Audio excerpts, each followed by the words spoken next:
Hi, everyone. Welcome to Red May 2023. Thanks for joining us today. My name is Sean. I'm a member of Red May. Um, my internet's a little weird today, so sorry I look. One person before we started said it looks kind of like I'm trying to be in a max headroom situation, so forgive me or don't. Um, we're going to have a really fun conversation today called We Have Never Been Post-Industrial. I've been looking forward to this for a while. We're going to be joined by Nick Chavez, Wendy Liu, Phil Neel, and Anette Ramos. If this is your first time with us, Red May is a big tent political education group. We host live, in-person, and virtual events around communist, socialist, and anarchist politics, philosophy, history, and arts.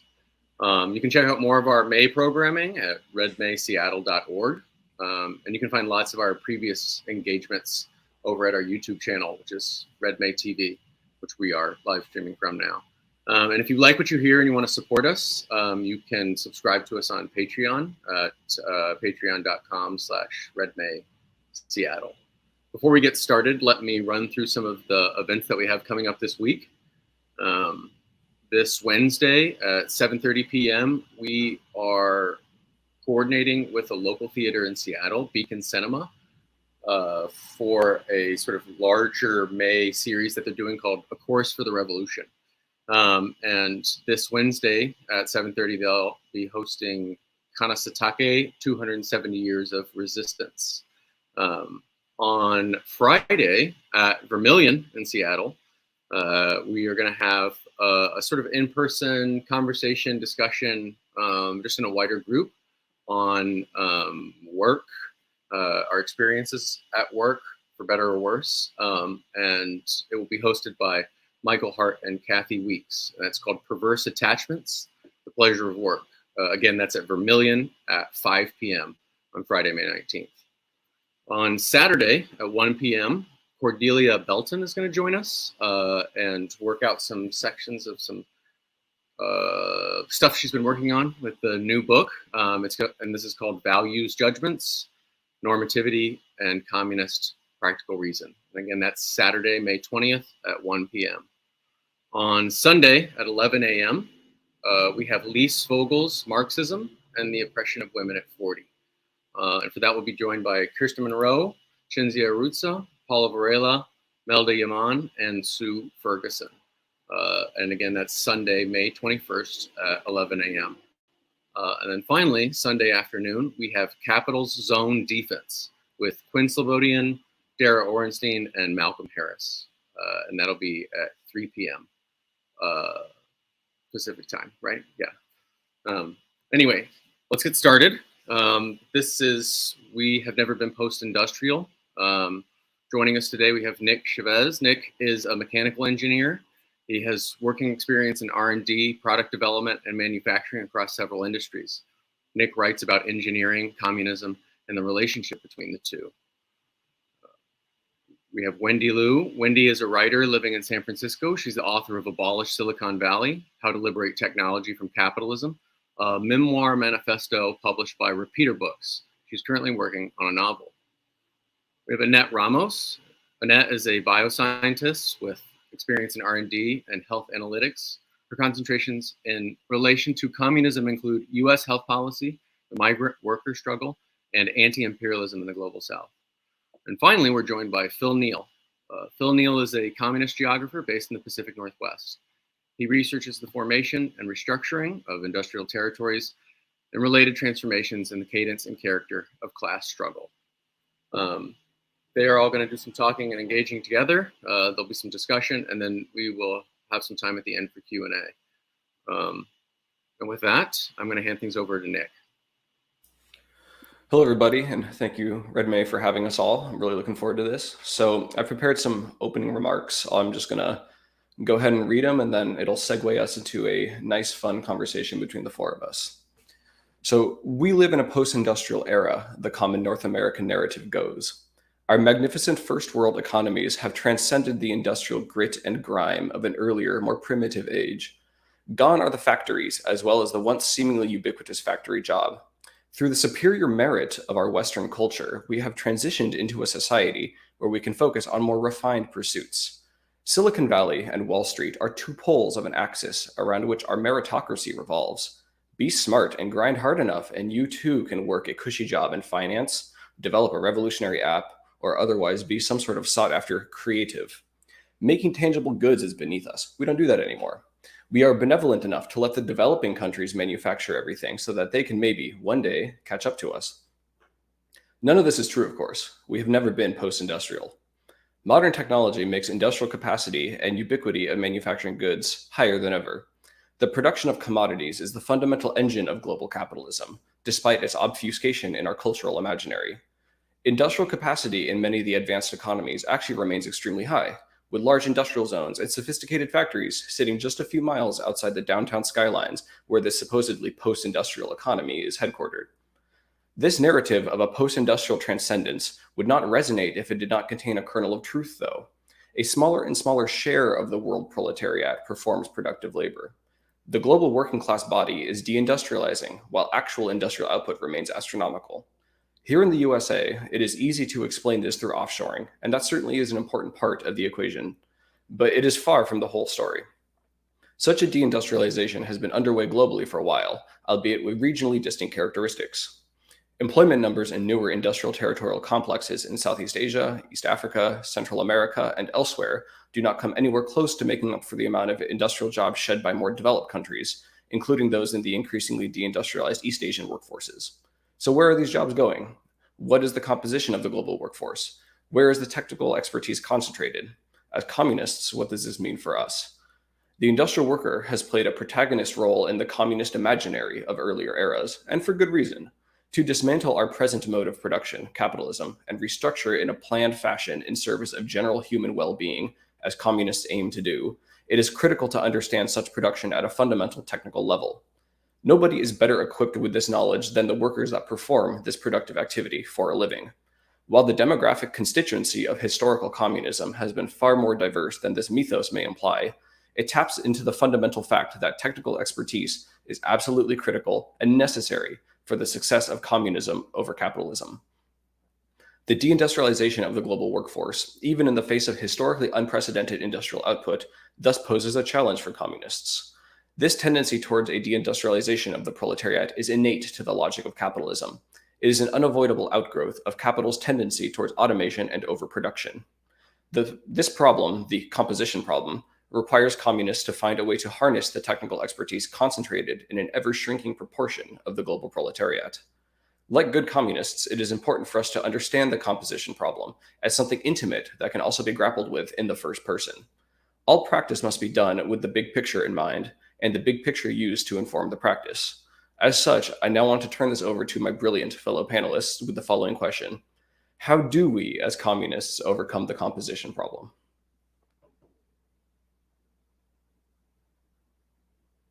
Don't all speak at once. Well, I think just to start, it might actually help to clarify a little bit about what we mean by composition problem and where this term kind of comes from and how we use it, because to make it accessible, especially for the audience, it's kind of a specialized term. It sounds a little bit weird. So I want to give a little bit of the background to how we've started discussing that. The most recent use of this term composition problem for most of us within the kind of communist theory world comes from the journal Endnotes, written by a communist collective over several years. In the early 2010s, they started to propose this thing of the idea of a composition problem is specifically as it relates to the question of the formation of like revolutionary subjectivity within mass uprisings. And it sort of did this thing where it was a contrast with previous era, where there was this sort of given subject of revolutionary activity in the form of the industrial kind of mass worker and large factories, and that today we don't have that kind of given subject of struggle. And so there's this weird thing that happens when there are these mass insurrections, even of a very large scale. There's no easy kind of collective subjectivity that can be formed in those spaces, or there's no subject that kind of gives itself as a potential universal subject. And in that sort of form, as people started to talk about it, it related to some older things that were talked about in like the operaism or the workerist autonomous scene in Italy. They talked about like the technical composition of the changing technical composition of production, and some of these questions that are, I think, a little bit closer to the way that that Nick is using the term here. So it relates to these larger scale changes in the composition, like the actual like structure of production and whatnot. But it also specifically in recent years has come to talk about this kind of problem of subjectivity and the idea that there's these uprisings, but they can't take a coherent form or have like a real revolutionary subject that forms around like some sort of given identity of some sort. So that's some of the background. Now, I will say, and Nick mentioned a little bit, that idea that there was this subject back in the traditional movement, a traditional workers movement, is, in my opinion, and according to most of the more rigorous kind of historical research into the period, is just a myth. It didn't really work like that. There was a very, very long period of constructing that composition, that's revolutionary subjectivity. And if you read, probably the best account of this, in my opinion, is Mike Davis's book, the first essay in his book, Old Gods, New Enigmas. And he goes through this process of composition, which was like an active political process of organization. But then even at the height of, when we look back and we say, oh, look at the 30s or the 40s or whatever, or the 50s, and we look at these big working class struggles in places like the US and Western Europe, where there was a lot of involvement by these industrial workers and these big formal unions and these large, well-structured communist parties, et cetera, et cetera. But the reality is that even in those areas, if you look at the most explosive and the most kind of the sort of vanguard of global struggle, it wasn't in those places, right? It was in the global South. It was in these mass strikes that were taking place in Africa. They were taking place all over the world. And we're not really accounted for in that traditional narrative of like who that mass worker was, because those strikes were led by people in, just to give like a very rough breakdown from most of sub-Saharan Africa, it was basically people in what we would currently call the logistics industry. So it was like dock workers, porters, people who carry stuff, railway workers, things like that. I was also people in what we would think of today as like the social reproductive sector. So it was civil servants, teachers, and that was really the core of like the nationalist movement in the decolonial period in places like Tanzania, for example. And then there was involvement, of course, the main difference today would be there was a lot of involvement by peasants. But in many of those countries, the peasants had also been kind of forced into these gig labor type weird sharecropping situations, like in Kenya. And that was an important part of like the support for the Mau Mau rebellion. And, so it was like this weird mix of like kind of gig labor, service economy, low end informal workers, logistics workers, the civil servants, teachers, government workers, all kinds of things like that. And those were the people who were really instrumental to these like general strikes and this big process of decolonization. And then also those, evolved into like guerrilla struggles in many places. So even our idea of the traditional workers movement in those areas is often very like mythical, or it's very limited because we're looking at, we're looking at Detroit or something like that. We're not really looking beyond that. But those other places were integral to the functioning of the global economy then as they are now. And that, of course, poses that, this kind of question. If we want to look at the fact that communism is a restructuring of our entire productive apparatus on a social technical axis, there has to be involvement of the people who actually know how that kind of stuff works, which is, partially why I assembled this panel of people who have exposure to technical labor of some kind. So like Phil said, it's a subjectivity thing too. How do we take this history that has a dubious link between industrial expertise and technical expertise generally with the kind of revolutionary politics that, we ascribe to? It's a big problem. And, I think that, we have no option but to try to confront it in the first person. That's the only kind of avenue we have at the moment. But there's a lot of ways to do that and not do that. And it'd be good to kind of see what the rest of you think about that. I just wanted to jump in there on that note, Nick, if that's okay. So to that point, something I find challenging amongst certain leftist critiques of the tech industry and of, especially of Silicon Valley, which is sort of my area of expertise, is there's a tendency to deride some of the accomplishments coming out of the industry as just juvenile, silly, not really that impressive. Some people will say like Uber is just a wrapper around like a GPS thing, something like that. And I think there's while I sympathize and understand with the direction of the political critique, I think there is value in saying that a lot of what's coming out of the billions of dollars poured into this industry is mostly really not that useful, or it's not that impressive. Still, I think there's a sense in which critiquing without understanding the complexity of what's being developed misses just how complicated our productive infrastructure is. I mean, both in terms of, we have this very complicated industrial base, and on top of that we have an even more complicated in some ways software layer on top of everything. And so everything that we take for granted, this streaming service we're using right now, that is incredibly complicated, and that takes the work of a lot of people who have studied and thought about this and are collaborating with each other. And that's not something that the left should simply just say, oh, well, that's just easy. I mean, it's not easy. It takes a lot of work. The problem comes when capital tries to claim credit for these achievements. And I think what the proper response to that, as people, people who believe that capital should not claim credit, is not to say that, oh, this is not that impressive, anyone could do this. It's to say, this is really impressive, and the people who work on it are able to do so because they benefited from the collective advancement of technology, for humanity, and they've benefited from an educational system, collaborating with other people. And this is something that we should think of as an achievement that really belongs to the workers who've built it. And so I think on that note, I mean, the problem that we see now is that the workers who work on these products, especially in Silicon Valley, there's a certain ideology that is associated with that. And there's a certain kind of subjectivity, which is very much anti-worker in some senses, because it's a subjectivity that is beholden to capital and is beholden to the myths that capital likes to tell about who deserves credit. And you see this reflected partly in the ownership of these companies. And so a lot of the time, the people who have the most knowledge of how these systems work, they are rewarded with ownership in these companies, right? If you look at like a big tech company, a lot of the people who have been there the longest and are working on these very sensitive parts of the system, they get shares in the company and they make a lot of money, and they're treated like miniature capitalists as opposed to workers. And so then the people who really have a lot of this expertise, there are material reasons why they would not see themselves as merely workers. They don't believe their interests align with workers, and they probably just, and if push comes to shove, they might not even identify as workers at all. They think of themselves as, a little bit more than that, a little more advanced, because they are benefiting from both the ideological myths and the material rewards of the sort of capitalist system.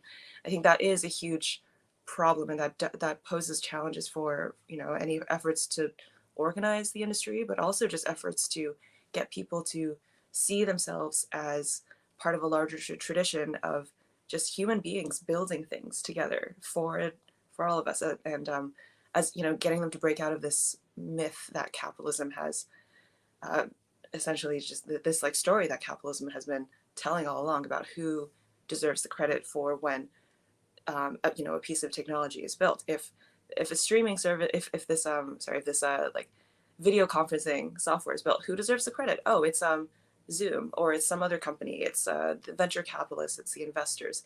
And that is something we all just take for granted. And it's really, really hard to actually contest that on an ideological level, because then, we don't know who all the workers who built this are. We don't think of them that way. We don't know their names.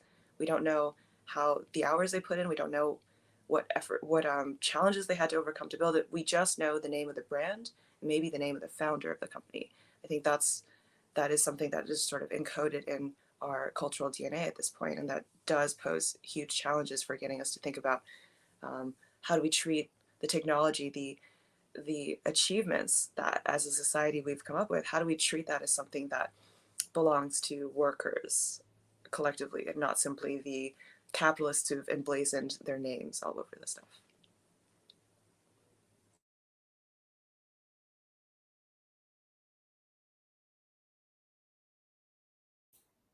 It's a good question. I mean, it's made challenging. So the thing that simultaneously creates the condition you just very well described, Wendy, but then also maybe potentially contains like kind of the seed of its own undoing, is the very fact that, as much as, those of us in the more privileged end of the kind of technical labor expertise stratification are pushed to identify more with like the capitalist class rather than the proletarian class. At the same time, there's the inescapable fact that unless you get really lucky with your shares, assuming you even are the type of worker who can get shares, most engineers and scientists are not. But even if you get really lucky, unless you get really lucky, you are still effectively a proletarian, albeit maybe a better off one than the average, in your geographic area.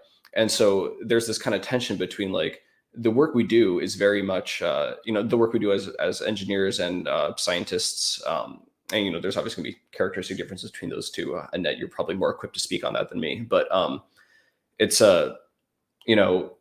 you're still dispossessed of the means of subsistence. We're still part of that historical lineage of being shunted off the ability to support ourselves outside of the kind of market relations foisted upon us by capital.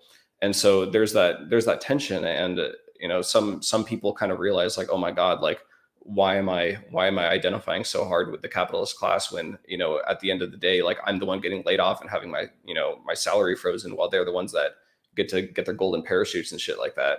And so there's anecdotally I can say there's among younger engineers and scientists, there's among like the way that it's working for younger people generally, there's just a growing kind of noticing of just how this big freaking rift between the narrative we're given and the reality on the ground. Because even for better paid engineers and scientists, the fact that there's still this very palpable downward mobility, it's a circle that a lot of people just simply can't seem to square. And I think that right there is it's an integral key to how we talk about this overcoming of the subjective aspect of the composition problem.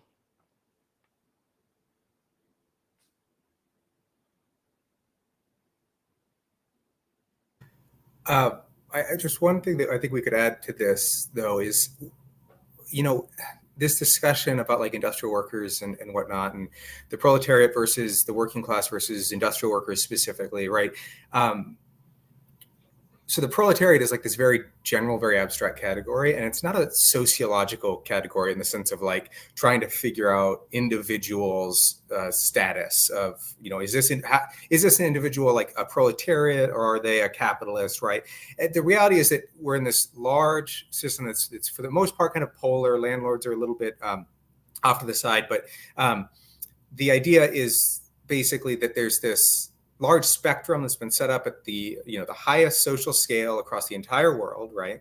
And everyone's somewhere kind of within this spectrum. The vast majority of people are closer to this proletarian side of it, and the proletarian side of it is those who are dispossessed of essentially everything other than the ability to sell their labor in exchange for all the means of life.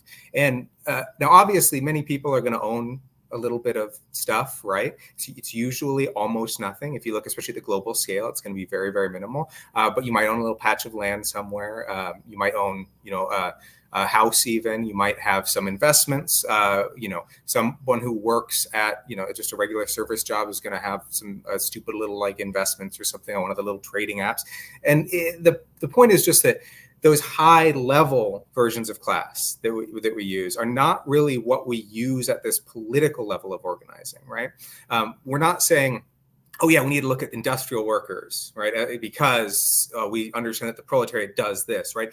If you look, for example, at at Marx's actual writings and divide them sort of between the writings where he's writing about very specific historical sequences like conjunctural analysis, and then these more abstract writings like Capital.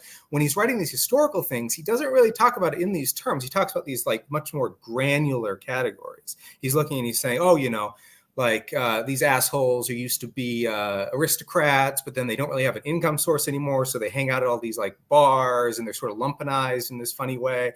Those guys become very conservative in these specific situations. And today, I think that's the level at which we're really looking at it. I think that the point that Wendy brings up is a very good one. There's a specific segment of workers, and not just like engineers and scientists, but really this specific segment within the mostly, it's quite a bit more in like the software side of tech work. And those shareholding structures don't extend universally across engineering. They don't extend universally across even other high wage professional services. They do in certain sectors like lawyers. Lawyers is like the classic example of those things where you can become a partner in the firm, right? Those sort of granular categories are really relevant, where we're going to say, hey, maybe these people who are very tempted by these sort of shareholding structures, right, that makes it much more difficult to organize, or it makes it less likely that they'll be attracted to these sort of politics. But you're going to see in these other engineering and science sectors where you have this general kind of like weird de-skilling, or this this bifurcation of the labor structure within firms, where they kind of get they're being put into lower positions within the firm, or they're working like gig labor stuff, or having to switch jobs all the time. Those segments of engineers and scientists might be more attracted to this sort of thing. And then we can look at all this all across the line. I've talked about in a book I wrote called Hinterland. I talk about how there's these particular conservative sectors that come out of these exurbs in the US, where it's like people who are kind of like playing at these working class positions. They wear the really clean, nice new Carhartts, and they drive the big trucks, but they don't really haul anything with the big trucks, and they work these jobs that are sort of like working class, but realistically they're like mostly just a labor manager of they're a contractor who's employing mostly migrant workers or something like that. But then they can drive their big truck and wear their fancy Carhartts that don't get dirty, and then they can pretend that they're working class. And then ironically, you can go to Portland and you can see all these fucking hipsters wearing the same Carhartts because it's like a working class like thing, because they see it performed by this particular segment of people. And so there's these granular levels of class expression and class experience. That's what we're really talking about when we're talking about organizing and these political projects, and when we're talking about organizing among engineers and scientists and other industrial workers in all over the world, right? We're talking about these much more granular cultural expressions of class, and looking at, where is there the most interest? And I totally agree with what Nick said and what others have mentioned, where we've seen a lot more interest, right? We've seen a lot more interest coming from people across science and engineering, and even within tech, about communist ideas, about socialist ideas, about anarchist ideas, right? And there's also this weird thing that happens, which I think would be great to hear other people's experiences with this. When people from those backgrounds kind of try to enter these spaces of like communist theory or leftist spaces in general, I think there's kind of a weird thing that happens where there's kind of this rejection on the one hand from the, I don't know, whatever you might call it, like the grassroots or the pre-existing like activists in those spaces of a lot of these people, because they maybe get this sense that they're like higher class background or something like that. But I think that there's also this weird thing that happens, and I'll just like attribute this more to engineers. It's not really true, but I think that there's a more of a critical attempt to think through some of the questions that are posed in leftist spaces that a lot of the people that are naturally attracted to those leftist spaces don't actually think about in that way and haven't considered very systematically. And then there's this sort of weird animosity that gets generated from basic like embarrassment, where it's like, well, you haven't thought about how like the food system works in like these concrete ways, or you haven't really thought about, this like ABC process of like breaking down some of these questions of productive infrastructure. Like, do you really think that we can all grow food in our backyards? Like, I don't have a yard. Like, what, those sort of those methods of breaking down a complex question right into these smaller components. I mean, that's just a normal part of scientific thinking. When those get applied to these leftist spaces that to not be too mean, right, are full of a little bit more of a fanciful type of thinking. I think that generates this weird sort of internal animosity that I know a lot of us, have experienced in different ways. So it might be interesting to hear people's thoughts on that as well. Annette, do you want to go? I feel like you have a lot of things that we've talked about on this exact topic. Yeah, I'll do some talking. Let's see. Yeah, no, definitely in terms of like joining these smaller, more local grassroots movements, as someone who went from like service working world, like restauranting, to someone in a specialized position, it's definitely an interesting transition. I do currently participate in these local organizations, and yeah, there's definitely like an amount of animosity that like occurs. I just try not to ruin the vibe and like speak too much, because it's not that I feel like I'm some kind of higher power or whatever. I just don't want people to think that. um yeah, it's very interesting. I'm still struggling with how to navigate that myself. But for the most part, I empathize on an anecdotal level to most of these people, since I did come from a service working background prior to, going to college and becoming a bioscientist. Yeah.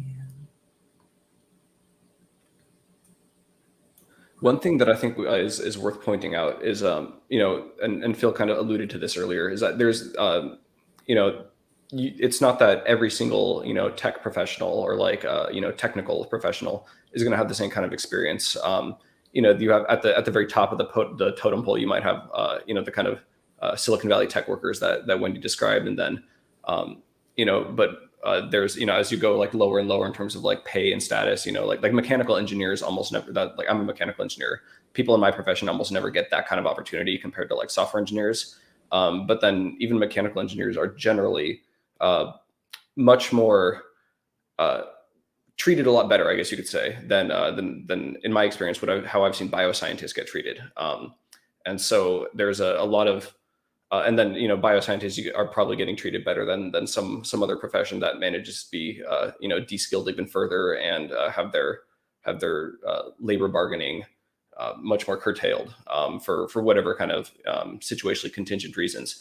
And so Annette and I are in we have a local group comprised of anti-capitalist scientists and engineers, and a common topic of discussion in our group is kind of like, because a good chunk of us are bioscientists and then the rest of us are engineers of different kinds. And a big topic of discussion we keep having is like, or that we tend to come back to a lot, is like, why are bioscientists paid so much worse than engineers, even though they have like the exact same like years of education as us? Why is their earning potential so much lower? And then there's at the same time, like, why is it that they're so, why does it seem like, in my eyes, why does it seem like bioscientists are, there's more bioscientists being like radicalized in like kind of my immediate circles compared to engineers? There's probably a connection between the two. It's maybe more complicated than it looks on the face, but it might just be as simple as like people who get treated worse are going to be more pissed off about it. That seems like a reasonable kind of thing to assume about it. But this is something we can just kind of like extend to the technical workforce in general. Like, how does our kind of positioning relative to each other manifest in these kind of opinions? Because you can take the kind of like easy approach and say like, oh, the worse you're treated, the more you're radicalized. But the reality is that's not even remotely true. It's just maybe true in a couple little instances. And so I don't know. I think this is maybe some nuance we can kind of like, there's some nuance here we can talk about. Yeah, I would love to just touch on that real quick. So, I mean, Nick, what you're saying about, why are certain people paid more even though they have the same amount of education? I think asking yourself or talking to your colleagues about why certain people are paid more or less is the most radicalizing thing possible, because once you get into it, then you really, it really challenges this received wisdom that people are paid more according to some combination of merit or, how good they are at something or how valuable they are, because you really see that as, well, it's not any sort of definition of merit that makes sense innately. It's not something where we can say, oh yeah, this makes sense, this person who gets paid more is just better at their job. No, instead, if you analyze this on a macro level, what you see is that your earning potential is based on what management thinks it has to pay you to get you to do your job, to maximize whatever management is trying to maximize for, whether it's they're trying to make more money or they're just trying to like contain labor, the potential for labor organizing. There's all sorts of things go into this risk assessment. Sometimes management just has no idea what it's doing, and it backfires. But ultimately, it's not about. It's so obvious to us now. Even saying it out loud, I feel like this is just so trite. But of course, it's nothing to do with any sort of innate potential or an innate value. It is everything to do with what capital thinks it needs to pay you. And so people who work minimum wage jobs, it's because, well, capital figures that it can get away with it. And that the people who are working these jobs just don't have the power, don't have the solidarity to unionize or to demand better wages.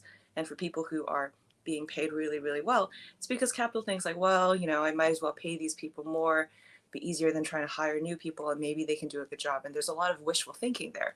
And part of the reason certain software engineers at certain highly valued tech companies are paid so well is because for a while there's been this weird equilibrium point where capital thought, well, we need to pay these people really well, and then they'll come up with brilliant new ideas that we can monetize.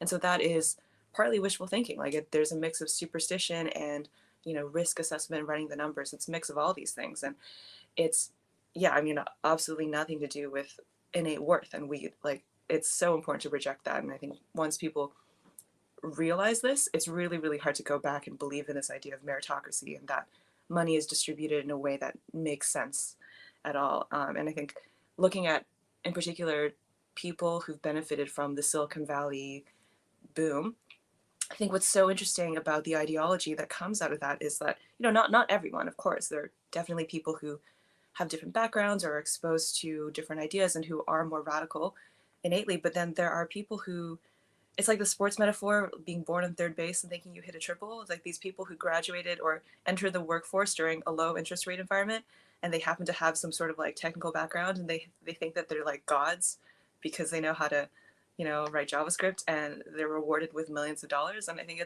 that's something that's super interesting, and it's worth looking at because it's quite a small proportion of the workforce, but this is a proportion that captures so much media attention. There's so much glitz and there's so much glamour. The media loves to sell us on stories like this because if we hear enough of those stories, then everyone can think that this is possible. Everyone can think that they just have to do a coding boot camp and then, get a good job, and then bam, their financial security, it's fine. As opposed to understanding that actually it is quite rare for someone to attain any level of actual financial stability in the system. And as we were talking before about people being dispossessed, I mean, most people are dispossessed of all but just the ability to sell their labor, but they don't think of it that way because there's such a strong cultural narrative of this idea that if you have technical ability, then you can make it in this industry because there's so much money, which really just obscures the fact that there aren't that many people who are making a substantial amount of money. And the people who are, I mean, their jobs can be taken away from them. We're seeing with all these layoffs that are still ongoing in Silicon Valley, we've seen huge layoffs. And I think this is really unsettling people's trust and faith in the system, because it's not just the people who are laid off themselves who are affected, it's everyone around them, everyone who sees their projects cut, who sees their coworkers being let go without any good reason, just because of the larger macroeconomic climate. I think this is really undermining people's faith in the system in a way which might be good in terms of, radical organizing potential, but also it can have negative effects if people start thinking, well, I don't want to rock the boat, I don't want to risk my job, this is kind of scary, I should just do my job and not think too much about anything potentially unsettling. So yeah, it's an interesting time, and I think we're going to see some sort of interesting subjectivities and coalitions emerge out of this time, because on the one hand you have a very like mask off moment for capital, where capital's just like, well, we never really cared about making good products or providing people good wages anyway. That's not really our goal. We just need to make sure our shareholders are happy. So you have this very just brutal admission of what capital is doing. But on the other hand, you have a moment where a lot of workers are worried for their future, and rightly so. And so then I think it's not totally clear to me what we're going to see out of that, because this feels like a moment where anything is possible.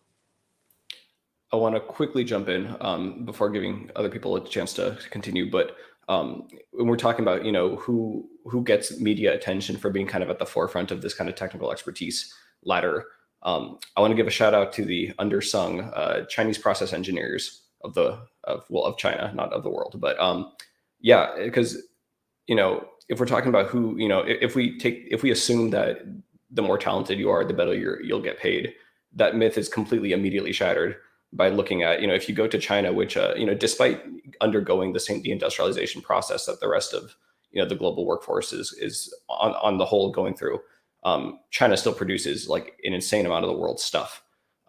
And that stuff doesn't just get made magically. There's a ton of people, putting in blood, sweat, and tears into making that happen.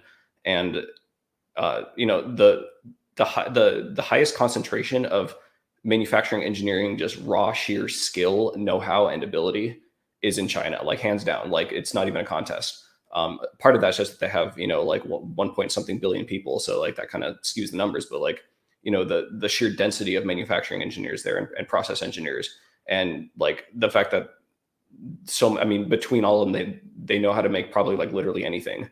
And then if you look at their pay compared to, the pay of a manufacturing engineer here in the United States, obviously it's going to be like an order of magnitude different, if not like 2 orders of magnitude different. And, that's just a result of just pure labor arbitrage. Capitalists can pay other people less money to do, the same, if not better quality work, and, to have more expertise. But then they get paid way, way less. So, want to give a shout out to all the global South engineers who are really good at their jobs and get no media attention for it.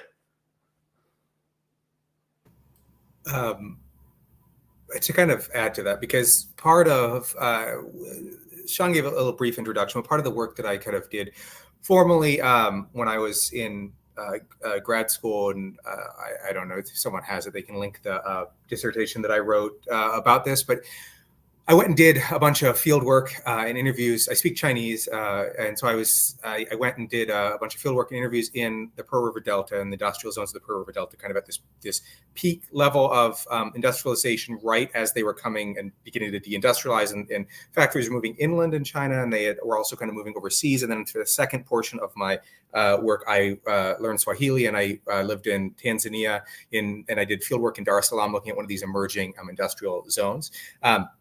So that's just the context of some of what I'm going to say, just having talked to some of the people that Nick is kind of mentioning on the ground, and then also, assembly line workers and things like that. But going back to what Wendy said, actually, I think there's this very interesting question where we often also kind of take for granted this idea that there's these forms of technical expertise, and there's this idea of like kind of bootstrapping and going to code boot camp, and being able to build up some technical skill, or like you go to college and you can build up some technical skill.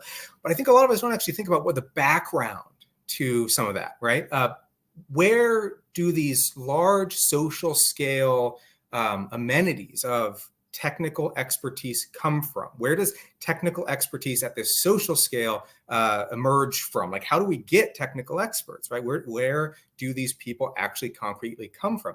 Now, China is a very interesting example, because a lot of people think that that industry went there because there was cheap labor. That's sort of true, but there's been cheap labor all over the place. Labor was much cheaper at the time in a bunch of other locations, or it was just as cheap in a bunch of other locations, right? So there's a lot of historical reasons of exactly what was happening with the Cold War and stuff, which maybe predisposed it toward China. But one of the big things, the huge differences, was the fact that because of the socialist era kind of investments in health and education, Chinese labor was not only cheap and plentiful, it also had immensely high levels of health and literacy, and rudimentary engineering training.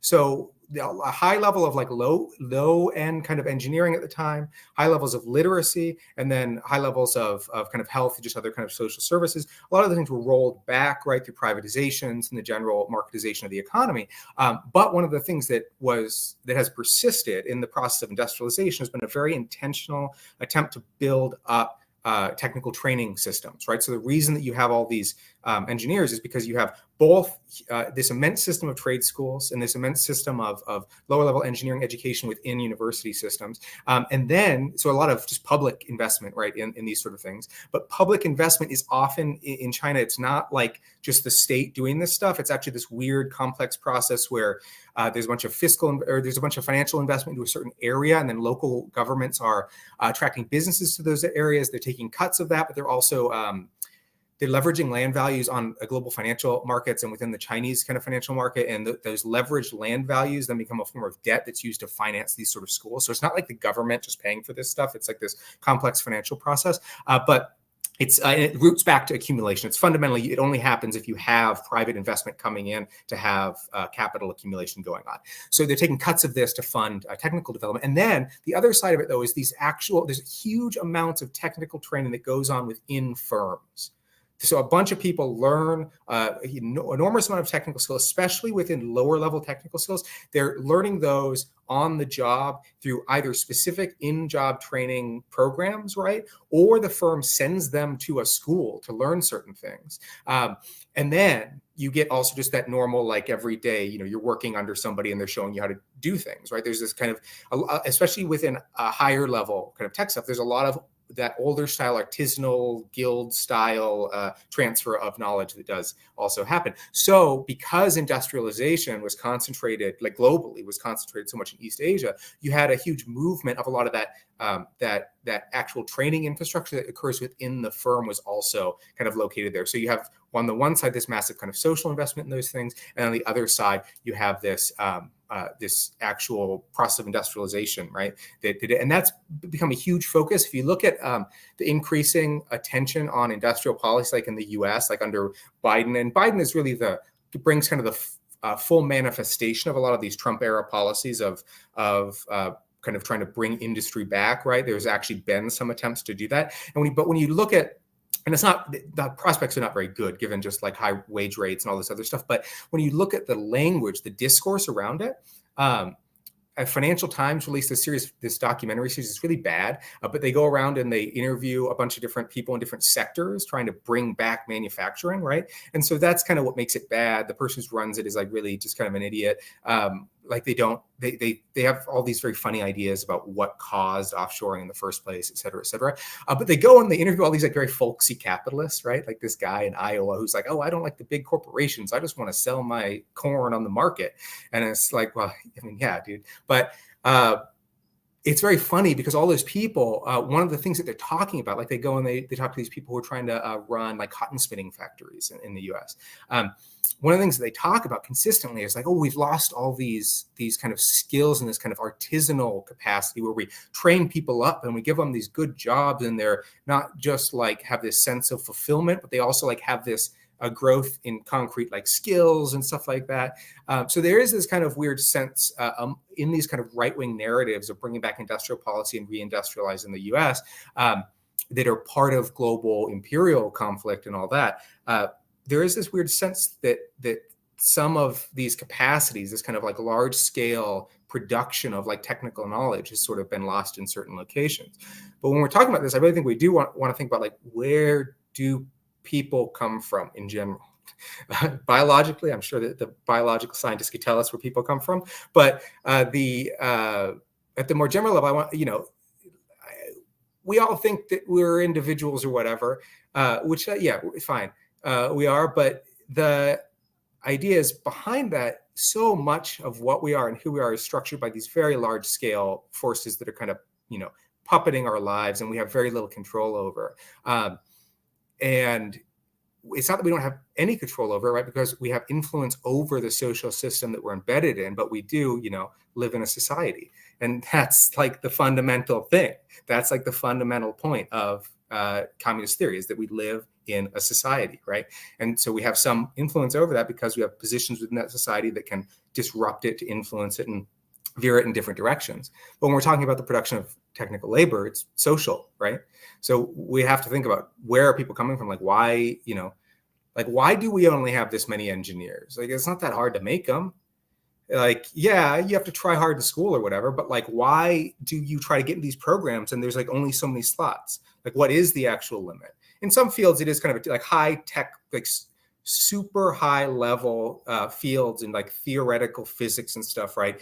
You do have a problem where you have like one guy who can teach people how to do the thing, right? And then that guy has to do his research and teach, and so there are some limits of these, like these concrete kind of limits. But in a lot of fields, it's not like that. It's just like the real reason is that, like, you're not going to get paid as much if you teach it, and so you have a shortage of teachers in a lot of engineering fields because they get paid like shit. not really that bad. I mean, it's really good pay, but compared to what they would get paid in the private sector, they don't get paid anything, right? So we produce these people, we produce technical skill at the social level.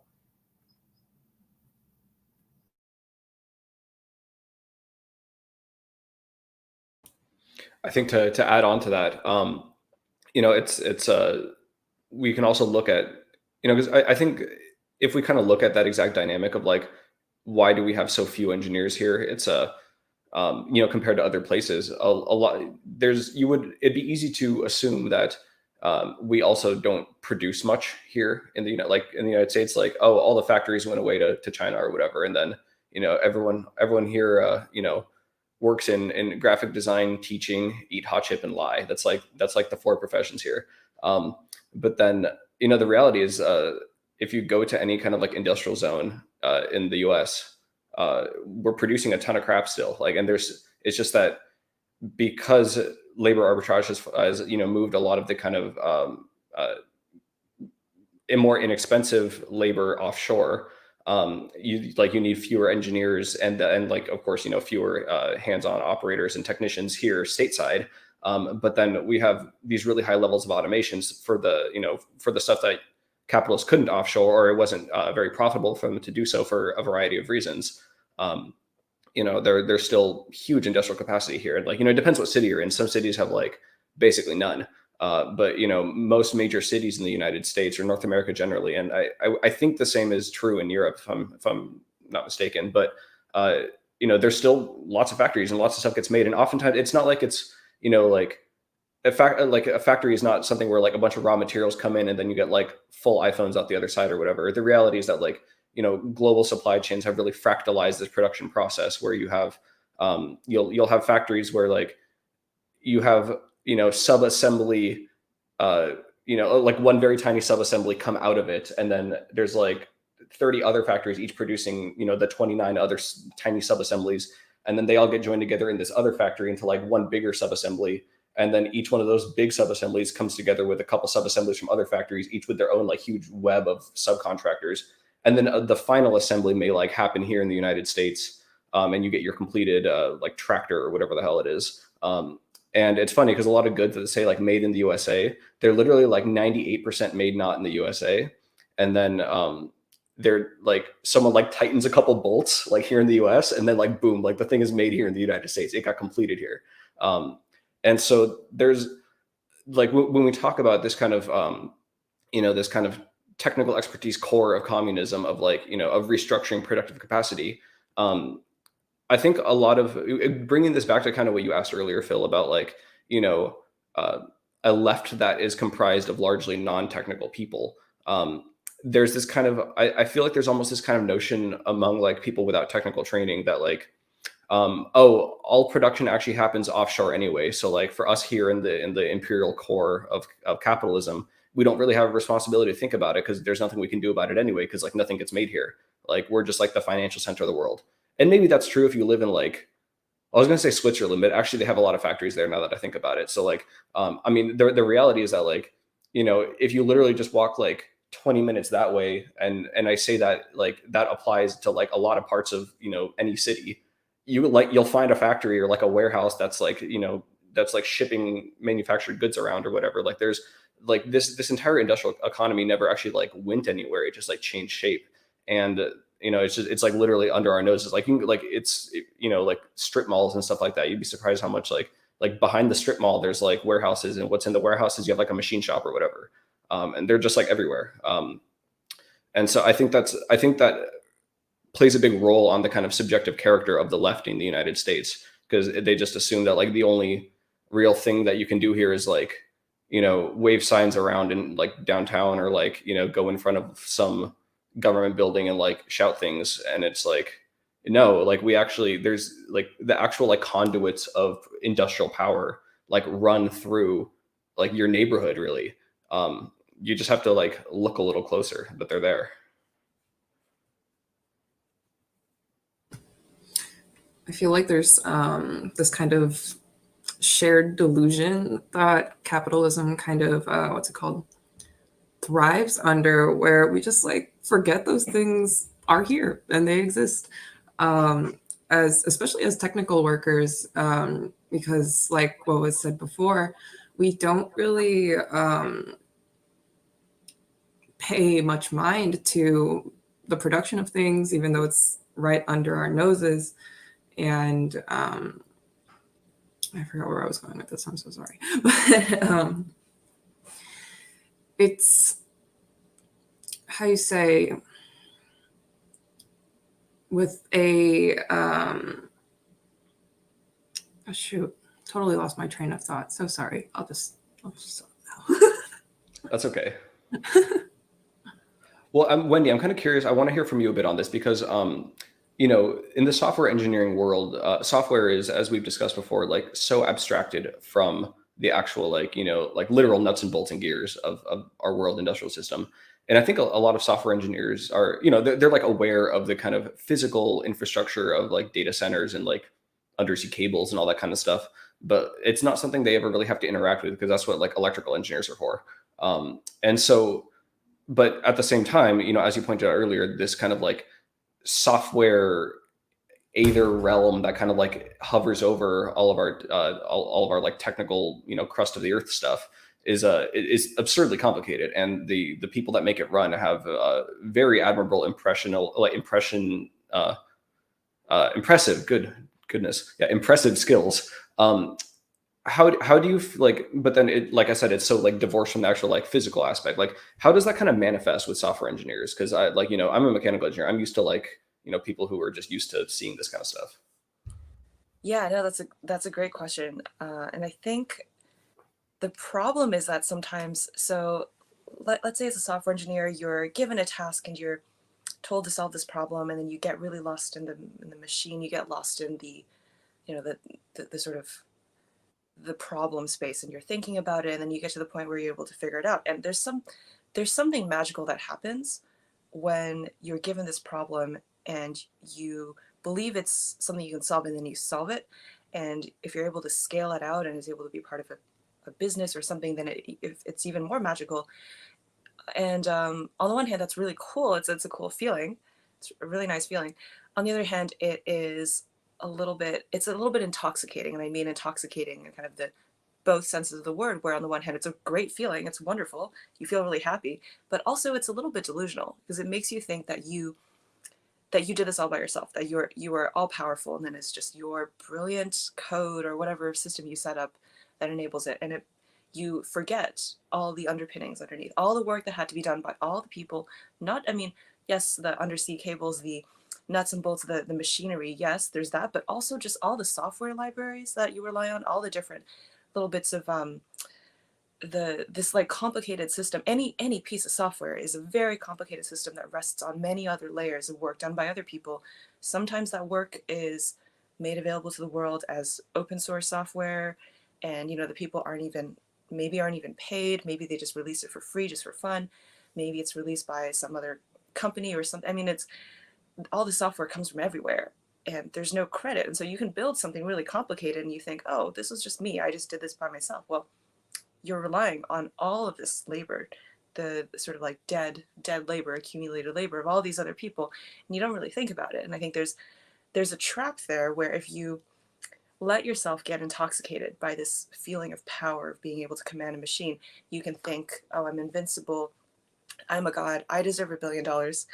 And you forget that, well, for you to be able to do what you did in the first place, it relied on all these other people making their contributions, maybe not getting paid at all.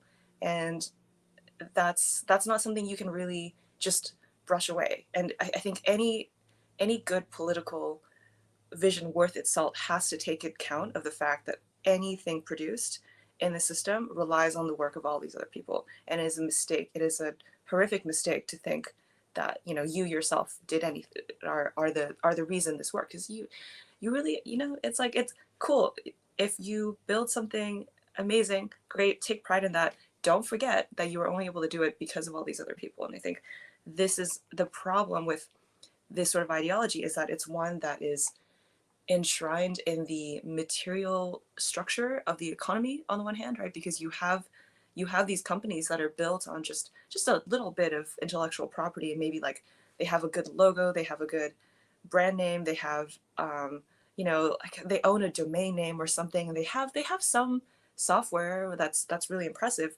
but that's just like the tiny layer on top, and there's a whole, like, I don't know, like iceberg underneath of achievements by other people that are not part of this company's assets, right? Like this company maybe owns like just the tiny piece of software on top, but because of the way capitalism is set up, because of the way intellectual property works, this company can take credit for everything. And so you can have a company like Uber or Google or whatever that just, it, because it owns one little gateway, it's able to own all the money that's funneled through that gateway. And so I think that's the problem with software, where there is the ability to just make one tiny thing on top of everything else, and then you can own all of the money that flows through that, and you gain outsized power. And the people who work in that kind of industry and who have seen the way the money flows to that industry, they become obsessed with this idea that it's like, oh, you know, I built this little thing on top, and therefore I deserve, yeah, $1 billion. And it's just it's weird. It makes sense. On the one hand, it makes sense that such an ideology is going to be so common, so prevalent among people who are in this industry, but it's also really frustrating, because I think anyone who has worked in software is very aware that they would not be able to do anything without the work of all these other people who came before them and who are working alongside them and building all these tools and make things easier. And so, I mean, we've seen in a sense, the de-skilling of software engineering, because things you can do a lot more with a lot less experience and effort these days, precisely because of all the other people who've thought about, like, how do I make this thing easier? How do I create this library so that someone who's never written code before can make, you know, a website or set up a complicated process from scratch in like 2 minutes? That takes people's work and effort, and that's not something we should just sweep aside as, oh, that means, you know, software is de-skilled. Like, no, it took people to build that. And like, we're all very lucky. We're all very lucky to have a system where it's easier to write software. And we just have to remember that that system did not come about thanks to capital, and it did not come about just magically out of thin air. That came about as a result of people who put in this work, and people who are not compensated and probably will never be compensated. And so the only real way to actually compensate this work is to, well, effectively have, you know, collective ownership of the means of production. But maybe that's going a bit too far. I don't think it's going too far at all. I guess what I'm noticing from our discussion is like there's this overarching theme of like, I guess, as Phil said, where do people come from? And we find this across many industries, like most notably the like farm food industry, where nobody knows where their food comes from. And it's really, what was that word? Disheartening. It hurts to know that like most of these people, like if you're just like a consumer of these foods, or you're a benefactor of like the overall company corporate part of those food production companies, like they don't know how to like farm the food themselves. But that's just an example. So yeah, overarching theme of the people who actually have the skills to build foundations of these companies, and going back to the question, where do people come from, or why do so many people not know where people come from? I don't know. We live in a society. I'm glad that's the consensus here. But it's true though. It's funny that you compare, Wendy, that you compare. I mean, you call it dead labor, because I mean it absolutely is, like all these existing software libraries and stuff.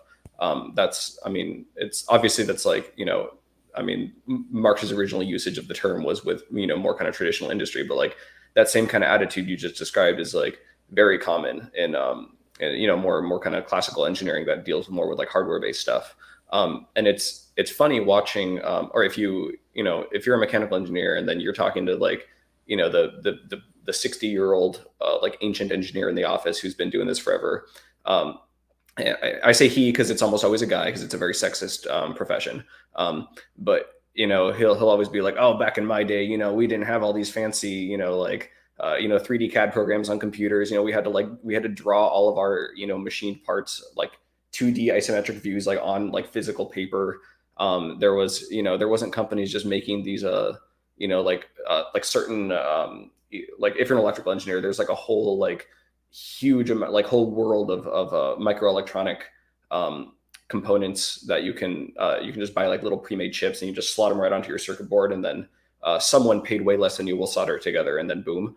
But like, back in the, before like digital electronics and stuff like that, there was all these like, a lot more analog stuff. There was the engineers and the technicians at companies had to do a lot of building a lot more things like quote unquote from scratch, like in-house, versus now where like, because you have this very fractalized system, everything you tend to buy as many things off the shelf as you can, because they're almost always manufactured with like these huge economies of scale, depending on very cheap labor, usually in another country. And then you minimize like the assembly difficulty that you have to do in-house. And this is, a lot of like older engineers were trained in like the era of vertical integration, where companies wanted to have everything in-house for, it was just a different era in capitalism. But then, things started shifting for a variety of reasons, and now it's not the case. And then kind of like Annette was saying about, our food, like very few people actually know like where the food comes from and everything. Very few engineers now know how to like, if you hand them just like a pile of scrap metal, how to like build an engine out of it or whatever. Like, I mean, very few people probably actually know how to do that. I'm sure there's some YouTuber who does like in his garage or whatever. But, like now engineers have to be like very, very specialized and like usually tend to get very niche. And this is just as true, like in, as I understand, in software engineering as it is in like mechanical, electrical, chemical engineering, whatever. And it's because instead of having like, 100 engineers who all know how to do more or less the same thing, you now have 100 engineers who each know how to do like 1/100th of the process, but super well. And it's it creates this kind of challenge for our politics of like, if you start, you can't just abolish capitalism worldwide like in one go. It'll probably start in one specific geographic location, and this kind of fractalization of supply chains makes it really tricky to have like forget all the like inputs you need. Like let's say you somehow manage to miraculously have all the like material inputs you need to like manufacture not even advanced goods, but just like intermediate complexity goods in like one kind of like corner of a state in the US or something like that. There's a good chance you're not going to have like all the expertise you need local to that area. Like there's a very good chance that like, nobody there is actually going to know how like a very specific, how to smelt down a very specific type of, material, or like how a certain like piece of electronics, like a little like electronic component is actually made. And even if you do know, then you run into the other fact, like you have the equipment to do it and everything. And, it's tricky. I mean, food is obviously the more important thing. It's a lot more important to life than, iPhones are. But, it's a problem that doesn't just happen at the level of food. It's like, it's literally the entirety of the supply chain has this kind of problem. Yeah, just a quick point on the de-skilling thing. I mean, it's a double-edged sword, because on the one hand, and this is definitely true in software, where you have a lot of people who, if they're, let's say they're hired to work on a specific thing, maybe they don't really know how the rest of the stack works. Like maybe they don't know what a computer is really. They don't really know what assembly is. But that's fine, because they can do their job because of all the tools that are out there that allow them to, build something very specialized, very niche, and be part of a much larger system. So the problem with that is, well, on the one hand, it is kind of an impressive, amazing thing that there are all these tools out there that allow people to, that allow things to be scaled and built so quickly. That's impressive. On the other hand, of course, this will be seized on by capital to discipline labor. And so if labor at any point gets too demanding, then capital can just say, well, we don't really need someone who knows how to write this like complicated thing. We're just going to fire you and then replace you with someone who we're just going to train them for a little bit, and they can use these tools that make it very easy to build things.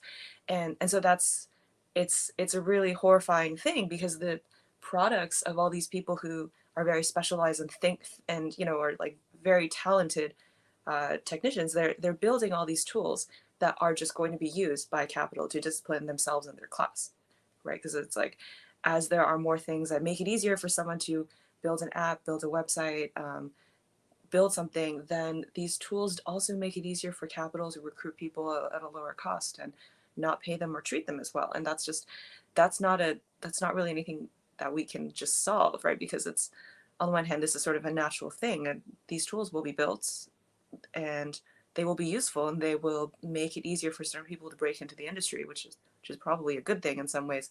But it also means that capital gains more power, and then it is able to punish workers for demanding too much. And so that I think we have to be very aware of, which is the fact that this de-skilling is something that, on the one hand, it's not something we should just say like, oh, this is bad. It's not purely a tool of capital. It's also partly just a way that these technical systems are built, and the way that the people working in these fields, they want to make things easier for themselves and others, right? Like, they don't want to have to write the same thing 10 million times. They want to write something that makes it easier for someone else to do it and just like replicate it. But also, these products, if they are seized on by capital, they will probably only be used for harm. And that's not really something we can run away from. Yeah, to go back for a second to the food stuff, I also want to just mention, kind of as a joke, I used to be a farmer for a while. I was kind of raised on a farm. And then technically I was also a subsistence farmer a little bit, because it was kind of this weird kind of hippie organic situation thing. So I don't know if the streaming platform we're using gives you little badges, but if I get like a formal, like a former peasant badge up here, I'd love that. But no, farming, there's not a lot of knowledge about where food production comes from. But even when people actually try to go and do it, they also, a lot of the times, they realize, A, it fucking sucks. Like, it really is miserable a lot of the time. And then B, it's something which is these sort of small scale artisanal farming sort of situations. It's really very different than these larger scale agricultural production, which is very industrialized. But at this broader level that everyone has kind of touched on, but especially some of the stuff that Wendy has been bringing up about how people kind of like capital claims credit for a lot of these things, and a lot of these things are happening in capital's favor and whatnot. What we're basically talking about, like, if I'm sure that plenty of the viewers are kind of similar or familiar with communist theory, but this is what we call alienation, and the idea of the existence of like commodity fetishism. And commodity fetishism in theory does not mean that we really like stuff, right? I'm sure we do, but like that's not what it means. It means that we see the relations between people, things that are fundamentally relations between different people. So the fact that all these coders are building on the work of the coders that came before, all the industrial facilities are building on the work of engineers and scientists that came before, and they're literally putting together components that were made by other people, et cetera. So these are social relations between people, because again, we live in a society.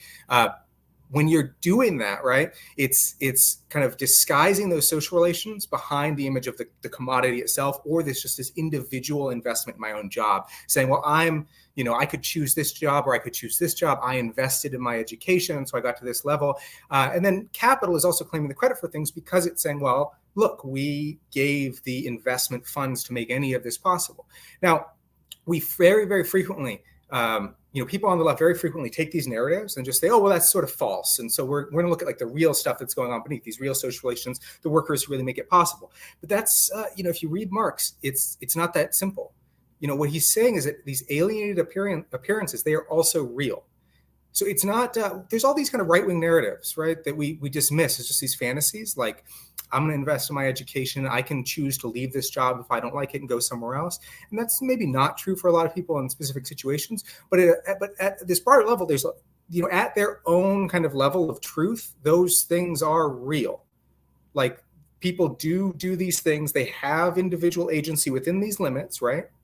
And you are making these choices, but you're making these choices like you're sitting there and you're choosing between this job and you're choosing between that job, right? But the fact that you have to make that choice is chosen for you, right? That situation is chosen for you. The fact that we're all dependent on this investment from these large privately owned firms, that's already been chosen for us. And so I've used this metaphor a million times, but the idea is that the economy, as we come to understand it, the economy is like this hostage situation, right? We're all being held hostage by these large scale economic imperatives. They're real. right? I can choose a different job, right? Within the limits of skill and location and stuff like that. But at the same time, behind all of those things, there's these compulsions, there's these mute compulsions that are pushing us to have to do all of this stuff, right? And that's really where, I went to a fucking Subway the other day, and the sandwich was $15 goddamn. This is in Tacoma, not even in Seattle. Like, what the fuck? This is, I wrote this article a while ago called The Knife at Your Throat, right? It's about inflation.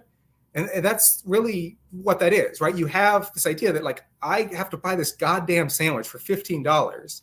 And that means that I'm going to need, like, at least $15, like, at this certain rate of input, because I need to eat this many sandwiches. That is this kind of knife at your throat behind the scenes. It's compelling you to do those things, right? So all of that stuff, has its own kind of level of reality. Now let's look at the other side really quick. When we're talking about political organization, so Nick was bringing this point up, like, we think of these kind of, like, these revolutions aren't going to happen at this immediately global scale. They're going to happen, in geographically delimited locations. But when we think about that question, I think that we actually make a very, very common error.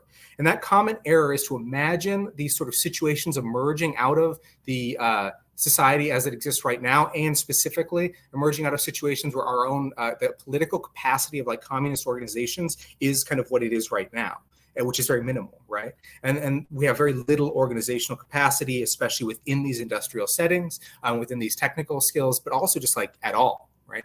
And so we make this mistake, though, when we envision these things happening within a limited territory, but we don't envision that our organizational capacity has, like, advanced at any point. The reality is that you don't get real insurrections unless you have real organization. And this is just a very, like, traditional point, right? Like, you can have these insurrections and then they happen and you win and you storm the presidential palace and you're swimming in the president's swimming pool, right? And this happened, like, last year in Sri Lanka. And then you're like, oh, cool. So, like, what's the deal now, you guys? And then they're like, oh, well, the military, they're going to appoint a new president. He'll fix it all up and, you're good. And then you'll go home. It's not quite that simple. Some people don't go home and, the soldiers come in, et cetera, et cetera. But we get to these sort of points and there's this kind of limit, right? And this is what that composition problem, which we started with, that's really what this is about. What is that limit? Why is there that limit to forming revolutionary subjectivity? And then we would add, in our kind of context of our conversation, how does productive subjectivity relate to this process of forming political subjectivity at these mass scales? So one of the really crucial things in building up that organizational capacity that makes these things kind of possible and possible to go beyond these limits. And this is, again, if you read that Mike Davis book, Old Gods, New Enigmas, he talks about how central to the formation of the early workers' movement, all of this stuff was. Like, one of the most central things that historical communist parties and socialist parties have done are things like technical schools, worker night schools, and this has kind of this dual influence. Like, we have all these people who come in without much technical knowledge, and maybe they're driven to this kind of leftist scene for various reasons, but at the same time, we have this influx. Now we're seeing more of it. Historically, it was also very high. We have this influx of people with technical skills, engineers, scientists, et cetera, who are being drawn into these kind of leftist scenes. And there's different things that they're each bringing to it, right? A lot of the people who are coming into it from the bottom without, like, a whole lot of technical skills or this kind of, engineering and scientific experience, they do have a lot of experience. They have a lot of experience of just fucking suffering in the city, like, within capitalist society. They've seen the bottom of it. They've seen all these horrible service working jobs, and they know that things need to change. They also bring a lot of street level experience, right? They have been out and involved in street level politics at a level that, like, your average engineer and scientist, like, hasn't, And so these people that have been thrown into these situations where they've been involved in stuff on the street, they have a lot of they have a lot of, like, knowledge that's of a different kind of level. They have a lot of political knowledge. They have a lot of concrete practical knowledge of how struggles actually play out. And then you have these people coming from this other sphere where they have a lot of technical knowledge and they have a lot of productive knowledge, but they don't necessarily have this kind of training of the political intuitions that come from being in these shittier situations all the time for your life, like things like don't trust the police, things like don't don't believe these sort of myths, or these higher level kind of political questions about what is like socialism, communism, so what does that stuff look like, right? So you have these kind of other things that everyone needs to kind of learn from everybody else. And so by bringing people together in these processes of large-scale political organizing, you're both helping to imbue greater levels of like productive and technical knowledge, among people within the movement, making these capacities, at least this knowledge of those things, like pointing out the things that Nick is saying, like, hey, did you know that there are factories like 20 minutes that way? Let's go look at them, right? Let's go talk to some of the workers there, et cetera, et cetera. And then on the other side, you're getting some people who maybe they're software engineers, right? And they kind of begrudgingly or got into all of this political stuff, and they complain about all the homeless people all the time, and they think that like all the people, and this is actually a true story. An ex of mine used to work at the Google, but the place that they have over in like Kirkland, and there were like these coworkers who like literally had these like visions of like homeless people coming over the bridge like as a horde to take over like Kirkland and Bellevue and stuff. And then ironically, actually, Bellevue did get looted in 2020, which was great because that never happens. But you have these people, maybe they've been very begrudgingly kind of drawn to this stuff because they're starting to see the kind of the contours of it. And what kinds of education do those people need? Well, those people, a lot of the time, they really just need to be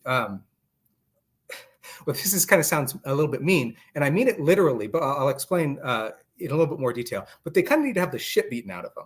They need to be taken to the front line of a protest, and they need a police officer to take their baton and hit them in the head like maybe 3 times. Usually that's enough to convince people that police are not part of the 99%, that they're not really your friend, that maybe something else is going on with like all these this military equipment that's being given to police, right?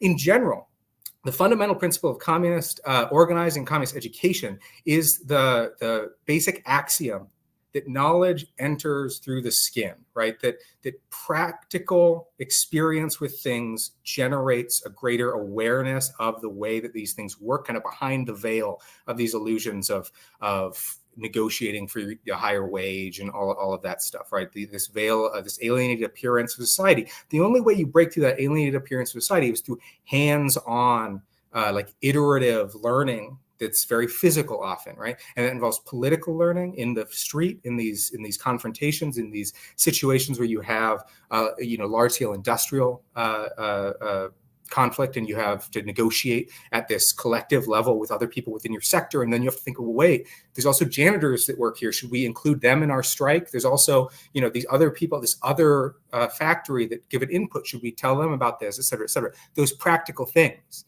right? That practical learning is the central part of communist political organizing. And so I think that we have to, the formation of organizations of communist engineers and scientists and all of that is absolutely fundamental to the process of building up a greater political organizational capacity. And there's also this willingness that we have to kind of go in and be humble and mutually learn from each other in these sort of spaces, and have people who maybe have more fanciful ideas of how the technical system works. They need to be open to breaking down these questions into these smaller, more concrete questions, and really digging through the way that technical systems work and the way that we might organize society in other fashions. But then also, a lot of people who maybe have a lot of this technical skill, they also have to be humble and open to learning about how the history of these struggles and how these struggles are happening kind of on the ground, and what life is really like for people in these low end kind of positions in society. And then also getting practical experience, in all of this stuff. In terms of like, everyone also really likes, late in the text or the presentation, whatever, they really like concrete suggestions or whatever about organization. And if there's a few concrete things that I think that we could suggest, is that one is that there's a lot of people out there who are engineers, scientists, who are high level kind of technical workers, and they feel very isolated, they feel very alone, right? And it's just first a reminder that there's a bunch of other people like you out there, and there's people that you can get in touch with and like kind of form out these networks. Yeah, email Nick. Form out these networks, find other people and form these organizations of communists, anarchists, socialists, whatever, who are interested in all of these questions, who are also in these sort of fields. You can form these discussion groups, little like whatever, form a hiking club. It doesn't matter. You could talk to other people and kind of form this kind of rudimentary connections. Then the other thing, though, is that at these higher levels, I think that we should push for things like technical schools, things like they give people like concrete reasons to go to like the fucking meetings, because the meetings go on forever in these leftist spaces, but you don't really get a lot out of it. But if you kind of create some infrastructure saying like, hey, here's a bunch of software workers, and we understand that like a lot of people out there there's a lot of demand for like learning some of these skills like rudimentary coding or whatever. So we put together a very basic coding course, and you can come, we can talk about, left wing, we can talk about communist shit, but then you can also concretely learn how to do, some of this stuff. I've done this a little bit with like data science classes, because there's just a huge demand for that stuff. And I used to teach statistics. So, those are like some, more concrete kind of organizational sort of, ideas that we can have on this technical side of like, what should people in these positions be doing, right?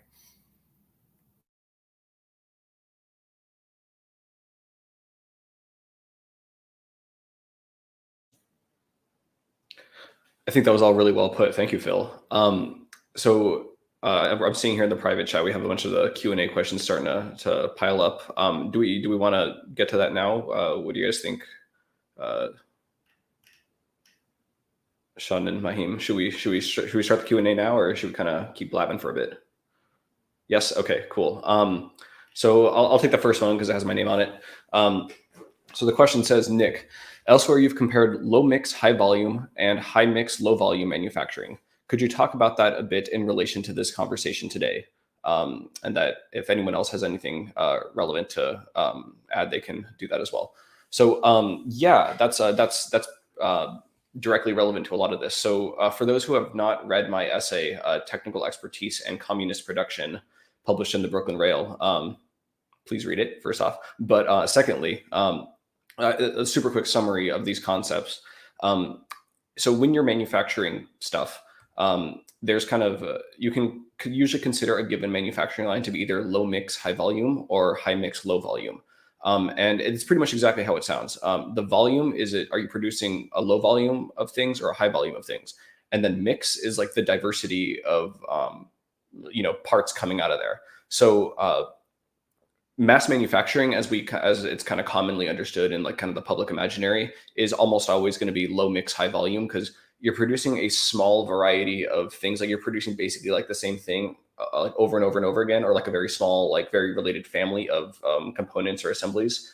And you invest in a lot of what's called it would be called fixed capital. You're investing in a lot of physical tooling and infrastructure that, when paired with the right process development, basically lets you minimize variability as much as you can over manufacturing a high volume of things. And what this means in social terms, because we're not commodity fetishists, we understand that this is primarily a social relationship, not a relationship between objects. Means that you have a very intensely stratified expertise distribution in this manufacturing line. You have a small number of engineers and like upper echelon technicians who have pretty much all the expertise, and they're the ones who design the manufacturing line. They design all the different machines and parts, or they pick which ones to use, and they develop the process to make parts in this style. And then you have a bunch of line operators who you don't want, if you're a capitalist here, you don't want these line operators to be making decisions. You don't want them using their judgment, because that introduces variability, which over large numbers of parts is going to mean high scrap rates, and things not working right, they're going to be out of spec. And so it's a very like regimented style of manufacturing. The opposite of that here is high mix, low volume, where you have you may still have a lot of fixed capital invested up front, but it's in machinery that is very flexible, and you produce lots of different parts. So an example would be like a machine shop, where you're using mills and lathes to subtractively manufacture things, anything out of like a hunk of metal, or like a 3D printer farm where you can print like literally anything within the printer's capabilities. And the difference here is that there's still a labor expertise stratification. You may still have like engineers and then operator technicians. But the thing is, the operators and technicians, they have to be able to dynamically repurpose the machines every time they're going to switch what part they're going to make. And if they're making low volumes of parts, they're going to be frequently shifting what kind of part they're making. They may have an order to make like 10 of this like manifold, and then they got to make like, later they got to make like 30 of this like bracket or whatever. And they can use the same machine, but like, different materials, different run programs, all this other stuff means they have to be constantly like adapting to a variable situation, which requires a lot more expertise than if you're like a line operator doing, kind of super regimented mass manufacturing. And so to keep from droning on too long about this, the relevance to all this to, our style of politics is that out of these two configurations, which one is more amenable to reconfiguration in the context of a communist, the advent of a communist system? And it's obviously the high mix, low volume one is more amenable to it. But of course, the economies of scale, and I mean economy here of like, material and like labor time, not necessarily money, because we're communists, we don't care about that. Like mass manufacturing, that's still important. And, is the efficiencies of that is what let us have like the material abundance required for a communist society. But those are harder to reconfigure and would be, in my opinion, less integral to communist strategy in the short run. If anyone else has anything to add to that, then please feel free. Otherwise, we can probably go to the next question. All right, next question, I guess. So, and this is for any of us. Does industry require factories? Is communist industry democratized or something else? Which one of you wants to take this one? I would actually love to just jump in on this and maybe expand the scope of the question, because I think there's a broader question here, which we maybe have to flesh out first, which is, what do we need as a society? What do we need to produce? What sort of commodities are required? What sort of things that we have now that we don't actually need? And what sort of things that we don't have now would we want? Because, I mean, if we're talking about, will factories exist? What's the real question is like, what are these factories producing? And who are they producing them for? Why are they producing them? And then maybe we need to have maybe a broader understanding of what production could look like, instead of just thinking like, okay, well, are factories going to exist or not? I mean, like, maybe, but then what are they producing? And I think that goes into, there's a broader question here of like, what commodities do we need to produce? What are the things that we think that we actually need as a society? What are the things that we want? And going back to the Subway sandwich thing, I mean, maybe the question we can ask is, will there be Subway sandwiches under communism? What does that mean? I mean, I'm not asking this, to try to get an actual yes or no answer. This is more of just like a rhetorical question. I'm very curious to hear how everyone here thinks about this, but like, what are the sort of things that we expect now in our current very capitalist, very globalized, very complicated and unsustainable society? What are the things that we are used to that we maybe would not want or need in a different configuration, in a different set of social relations? Because, I mean, we take for granted that you can just walk down the corner and get a Subway sandwich, even if it costs $15, and that maybe the ingredients come from all over the world, and maybe it's made by someone who's paid minimum wage. To what degree is that something we would actually want? Or is like, can we imagine different ways of producing commodities? Do we need sparkling water? Do we need refrigerators? Do we need televisions? Maybe the answer to all these questions is yes, but at the same time, I think it's worth remembering that the things that we think we need in our current system, a lot of that is just based on advertising. It's based on media. It's based on these cultural practices, these norms of what we think we need. And it's very possible to imagine a world in which we transition to a time when we don't believe that we need these things anymore. And I think that is a question that's worth asking, just, how much of the desire that we have for certain types of goods and ways of living are things that would go away under a different social system. Do we need the ability to, go on cruises all over the world? Do we need the ability to fly everywhere, like every weekend? How much of that is actually necessary, and how much of that is just this demand that's been inflated by advertising, by an industry that is trying to prop up its profits? And how would we want to reconfigure society if we were able to redesign it, or if we were able to even like slowly tweak it? And I think that is something worth asking. In terms of actual factories, I mean, I defer to people who know more about factories, but I do think that it is worth asking ourselves before we think about like, what sort of factories do we need? It's like, what sort of things do we need? What do we want these factories to produce? And what is the trade-off we have to make between getting the things that we need or the things that we want and being sort of ecologically sustainable and not, wasting too much effort on things that are ultimately not really necessary.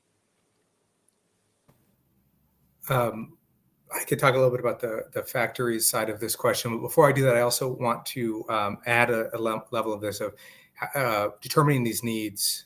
This question of like, what do we need, and also how do we figure that out, and we at this kind of collective scale.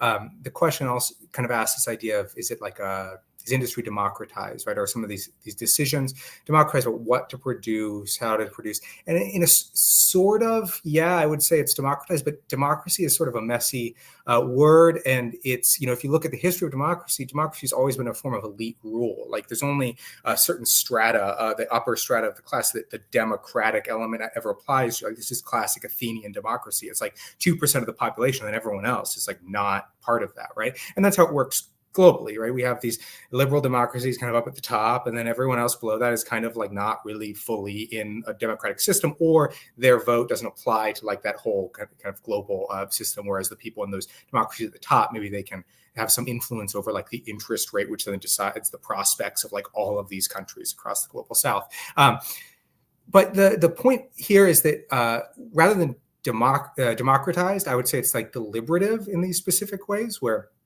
there's some form of deliberation that needs to happen within these industrial systems about what gets produced, how it gets produced, how that form of production structures relations between people within that like industry and outside the industry, within the community where production is happening, et cetera, et cetera. But the fundamental right, or if you want to think of it like that fundamental axiom of social organization under communism, and this is saying specifically communism. I also believe that the idea that you kind of immediately implement communist social relations through the process of communization is a little bit too simple, and there's like this more complicated thing that happens in this kind of process that involves a lot of other stuff, other moving parts. It's too complicated to get into here. But if we're talking about like communist society proper, the fundamental right, the fundamental axiom of organization within communist society is the fancy way of saying it is non-domination, right? The idea is that capitalism is a system of social domination that disguises it in all these ways, right? And it's one in many different modes of production that we've had historically, forms of social domination that generally have been organized under the heading of civilization, right? And that communism is part of these anti-civilizational movements that have existed throughout history that have sought to organize society in this way that's non-hierarchical, where everyone is not subject to the domination of other people within society, either other people in the specific sense of like you have this specific person who has domination over you as like a, in historical civilizations, like literally as your owner or as your emperor, right? And then within capitalist society as the person who gets to decide where all of that social investment goes, right? And then also your fucking boss telling you what to do and shit like that. So the idea of this fundamental organizational principle of communist society is non-domination. And so this non-domination thing, and we could it's a little bit more complicated than that, but let's just go with that for a second, because that's sort of how Marx lays it out. William Clare Roberts, Marx's Inferno, a really good book about like the Marxological details for people who are interested in that and where it comes from in the radical Republican tradition and things like that. But we don't have to call it non-domination either. The way that I think of it is the fundamental right of the communist society is the right to say, fuck you, buddy. The right to say, like, if the community tells you got to be a farmer, or it tells me I got to be a farmer, right, because I've been a farmer before, I can always say, fuck you, buddy, and I'm not going to do it. And if you have if they try to force me to do it, right, I'm going to run off into the hills, I'm going to hunt rabbits, I'll raid the towns, classic hillbilly life, right? The fundamental right is the ability of people to say, fuck you, buddy, to say, no, I'm not going to do this. And that also determines this deliberative process where we figure out what kind of needs we have. Because if you have so many people who are going to say, I'm not going to do that shit, right? And they don't see the social point of it, right? You're not going to have the cruise ship. It's not your choice. It's not your determination of your need. It's a deliberative choice that you're making with other members of society because they're saying, this is too onerous. This is too awful. This is a form. I don't want to be under this form of technical social domination, whatever. I'm not going to do it, right? And then the question is, what if people don't want to make food? Right? People aren't fucking idiots. Like if everyone's going to starve, people are going to go be farmers. I'll go farm. Like if we're really going to starve, people are going to go do that shit. Like there, again, in these transitional phases, it's going to be a lot more complicated, and there's all kinds of other things that you have to take into account. But under a communist society, when you kind of have this ability to forecast food production and stuff, and you see, hey, stuff's not looking so good. We're not going to have enough potatoes. You guys want potatoes? Start planting potatoes. There's going to be a little bit of this kind of deliberative process. As for the question about are factories necessary, don't even think of, yes, but don't even think of them as factories. The whole thing, one of these other kind of fundamental elements of communist theory is this idea of social metabolism. You have this society that we live in. That society has a relationship with like the non-human world, right? Like with nature. And that relationship is metabolic. It's always taking stuff out of this non-human world. It's transforming it. It's also shooting stuff back into it, right? And we're managing that process. There's nothing you can do that breaks you out of that social metabolism, right? Unless the Lord comes down and he makes you some sort of immaterial being, you're not escaping that shit. Like you have to get food from somewhere. You're going to have to kill something to get that food. Like you can't subsist on anything else, right? You can't just eat salt. You have to ultimately be taking certain things from the world, transforming them. That transforming part is usually what we call industry, right? And you have to be doing that to make shit to live, et cetera, et cetera. So in that sense, yeah, factories are necessary. Now, if we mean, like, what does a factory look like? Maybe at the far future of communism, all of our vanguard of extreme biological scientists have given birth to the new flesh, and we live in completely different ways, and we are able to just like grow phones out of like these seething, ugly masses of biological material. Maybe I don't know. You could imagine it was nice trees or something, but I like the kind of cosmological horror idea of like you have to like reach into this disgusting mass of flesh and pull out your like telephone, right? Existence, this Cronenberg movie, really like that. That's what I want to see, right? So yeah, you need factories. Annette, did you have anything to add to that? You're the bioscientist here, so it sounds like you have your marching orders. You know what to do. Can we biologically grow iPhones? My only thought, like during Phil's input, was communism equals no iPhone, which is something I've gotten a lot when discussing with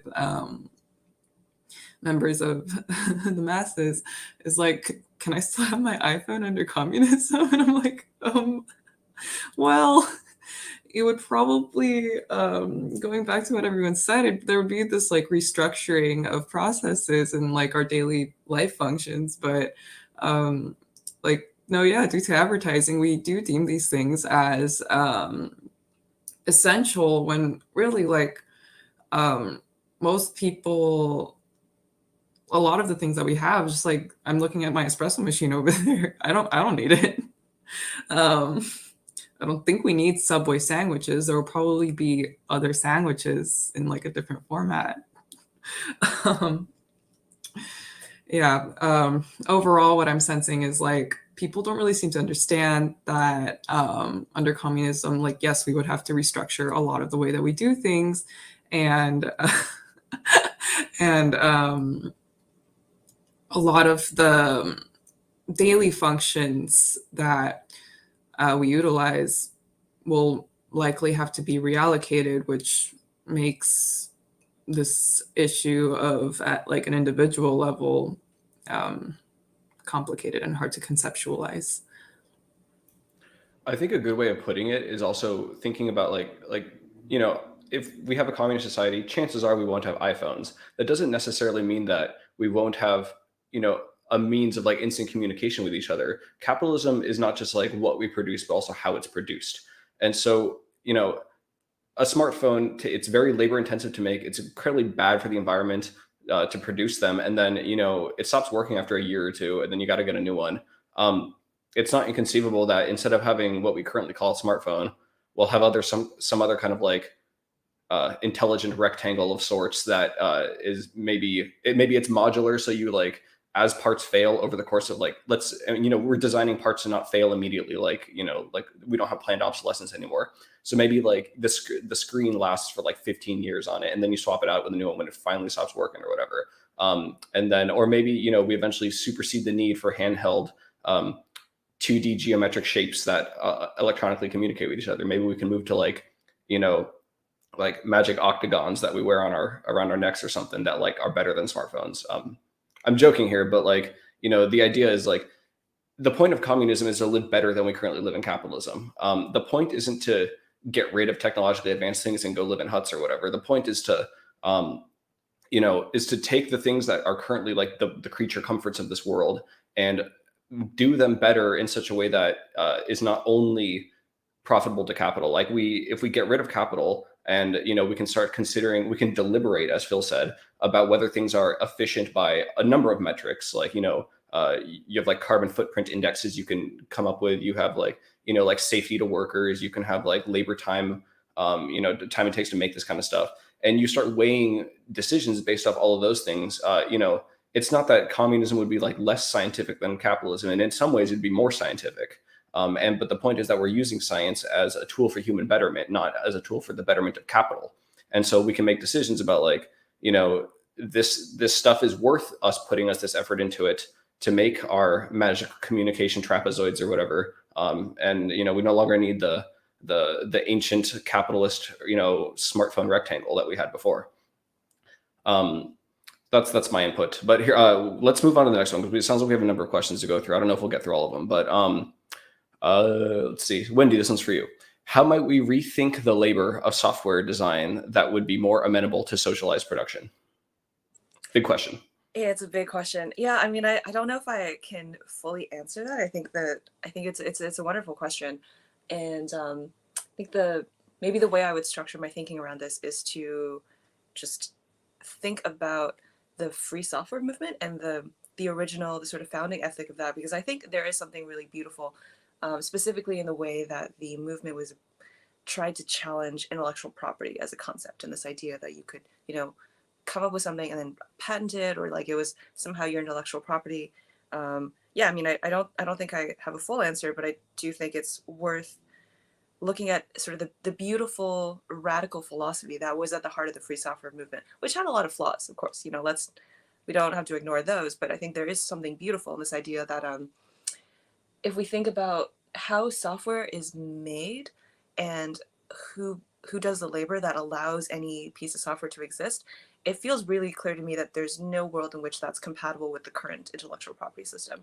And it doesn't really make sense to attribute anything to one particular person. And instead we have to recognize that all this labor is just, resting on the shoulders of giants. And because of that, then there's no way to really compensate people, right? And so then how do we pay respects to the people who've done this work before? Well, I think the only way is to just treat it as a collective and say well, this was the collective effort of all of these people, living and dead, who came before me, and then we need a social system that corresponds to that. So that's not really a great answer. It's just just other than to say well, the current system doesn't make any sense. There's no logic, there's no merit, there's no correlation between the way it works and how it's supposed to work.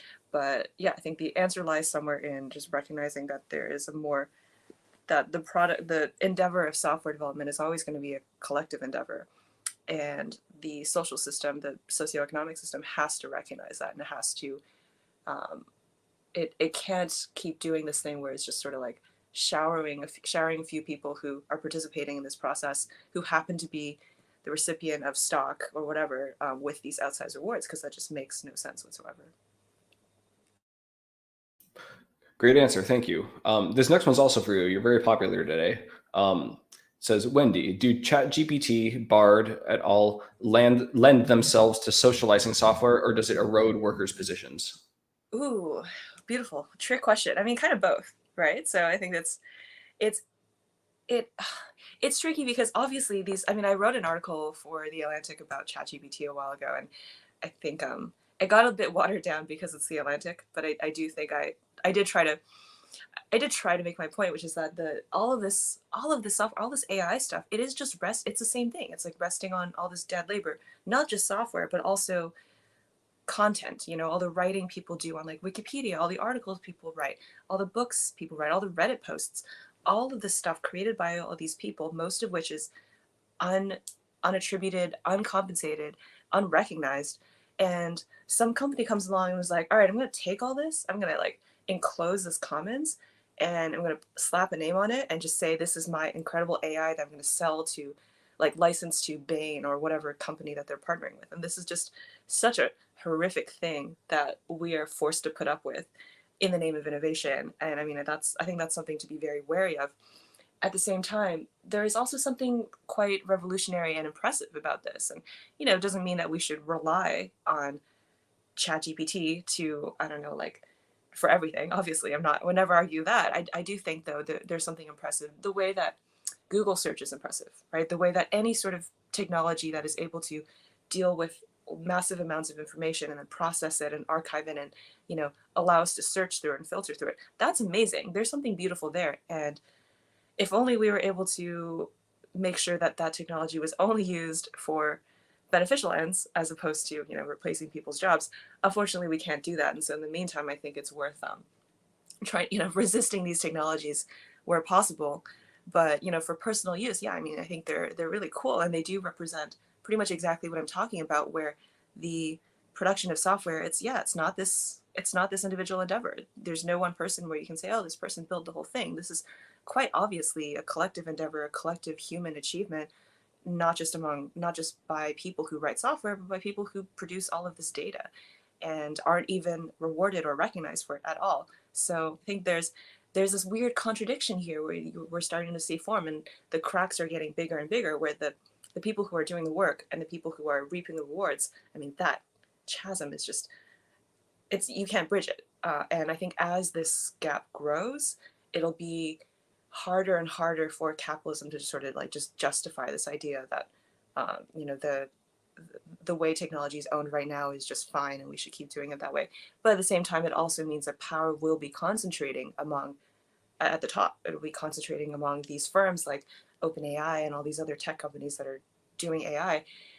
They're going to gain more and more power, and the people whose jobs are potentially going to be replaced by substandard versions of these bots. I mean, they're going to have less power, and that's a terrifying thing. And so I think, in this conversation about industrialization and being post-industrial, I mean, I think that's the thing we have to keep in mind is the logical next step, where the people whose jobs seem like they're fine right now, they're probably at risk of being replaced by AI, not because the AI is as good at doing their jobs as they are, but because capital doesn't care after a certain point, right? Like, capital doesn't really care if people if customers have a subpar experience because they're talking to ChatGPT and not like a human worker.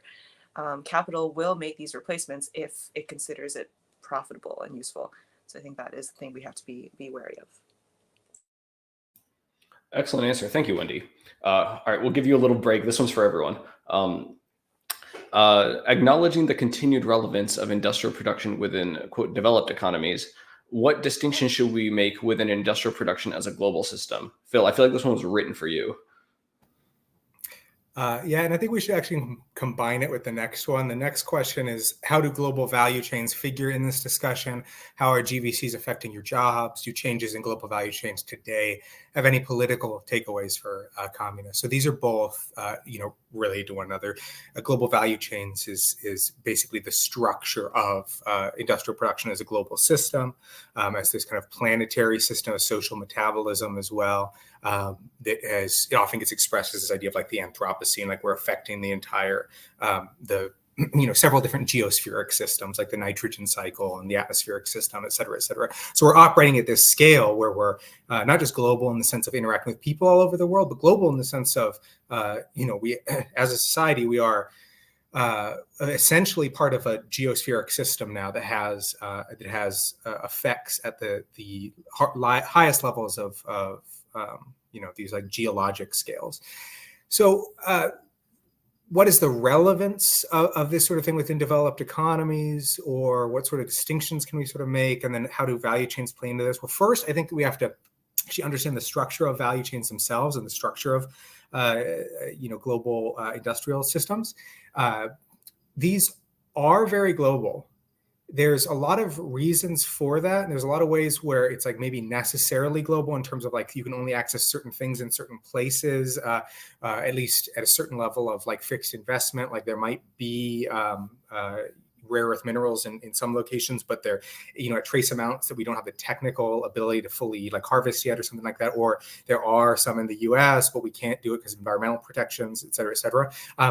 But then there's also this level of a lot of this stuff is just like stuff that's been implemented just to serve the needs of profitability. So it's like, it doesn't have to happen here. It's just like, you're going to take the crop and then you're going to send it to East Asia where it's going to be like cut up and packaged, and then it's going to be shipped over to North America where it's going to be sold in the store or something like that. Like that stuff there's no technical reason it has to be done like that. It's all about just the profit imperative of global production.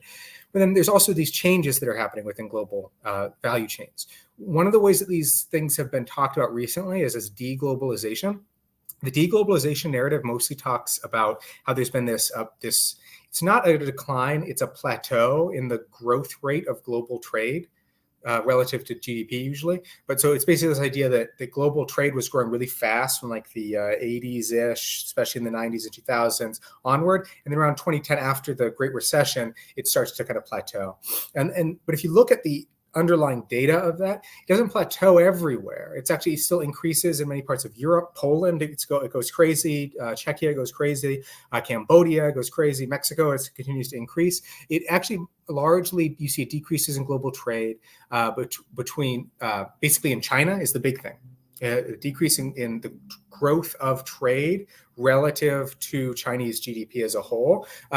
And then you see this kind of changing structure of certain commodities exports from China. So the export of certain manufactured goods, where their end markets are going. So the end market is no longer so exclusively these high-end goods that are being sold in like North America and Europe. It's a lot more like what's usually called like South-South kind of commerce, but it's a little bit more complicated than that because it has like whether or not to include China fully in the conditions of like countries in sub-Saharan Africa is not really an equitable kind of comparison. And then so there's these other questions that emerge when you have poor countries who are now totally dependent on manufactured goods that are coming from China, which are cheaper and made more accessible to people. But there's clearly just a power dependency that is involved in that.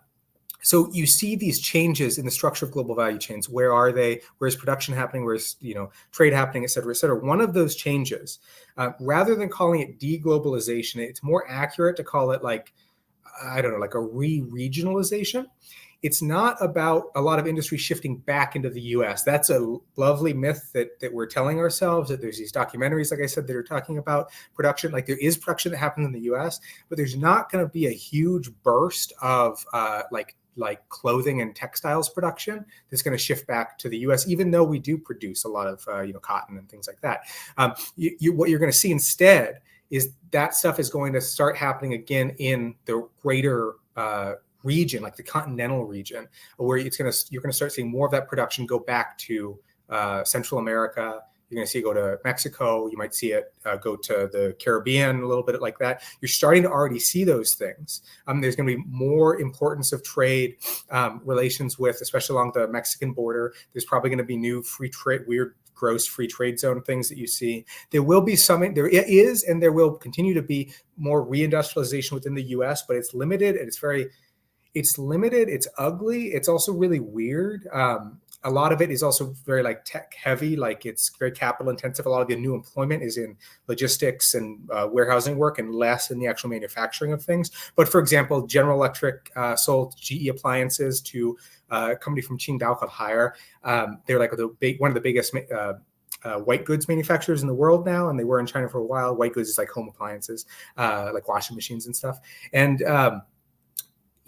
so now they own General Electric Appliances, which produces a lot of stuff within the U.S. And they bought it in order to get access to the U.S. market without having to go through trade tariffs and all that sort of thing, and then also to get access to these higher level technical systems that then could be distributed back down the chain into their productive facilities in China. And so we see a lot of the reindustrialization across like the US South is actually being fed by East Asian capital, because that's where industrial capital largely is. A lot of that industrial kind of know-how is in East Asia. So you have Taiwanese companies, you have a bunch of South Korean firms investing in auto production in places in the South, like in Alabama, North Carolina, et cetera, et cetera. And then you have this growth of subsidiary component producer firms for those things that are emerging in those same areas. And those are the firms, actually, really notably, that are getting hit with all these child labor violations, because they're employing like 12-year-old kids. And it's like these brutal like conditions, right, where you can like lose fingers really easily, right?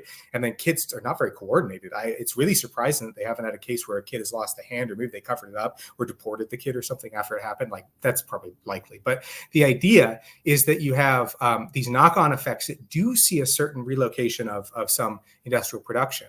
So those things are what we have to take into account when we're talking about some of these changes and what the political kind of takeaways. They're what we're talking about when we say, who are we going to be talking to in trying to do these organizational kind of schemes, right? Like, as someone who's worked in China studying these sort of things, and kind of worked alongside with and done translations and stuff for people doing like worker organized, like the old worker center kind of scene that used to exist in China and then sort of got repressed in the 2010s.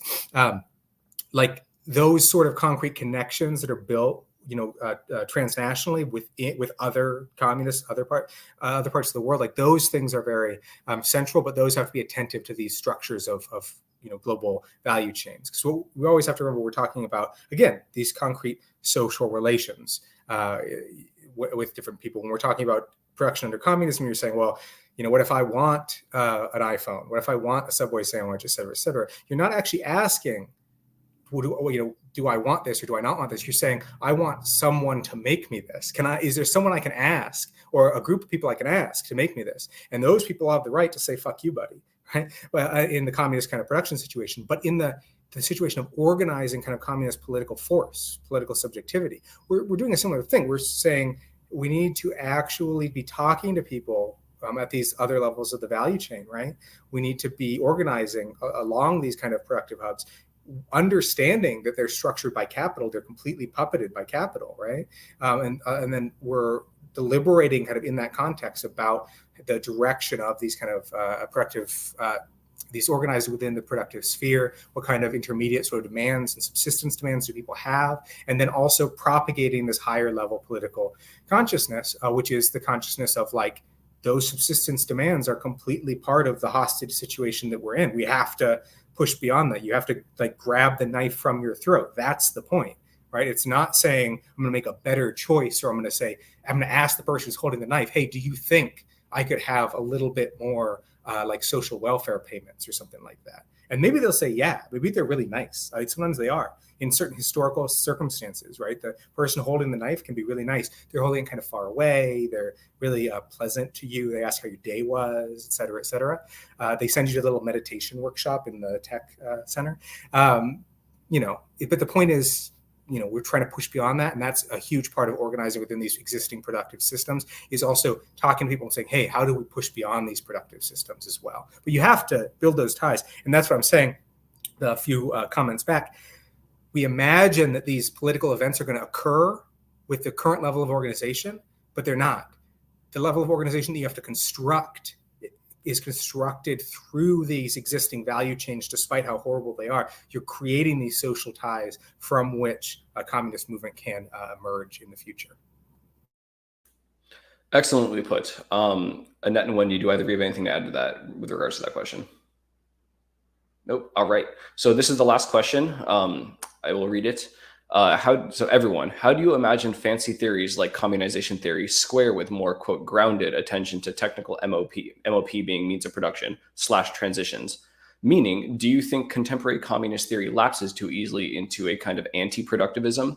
What kinds of theoretical and practical shifts do you see today's communists take seriously to connect with technical design workers? So I'm going to answer this one first, just because I have a lot of thoughts on it, and I'm going to just not let anyone talk yet.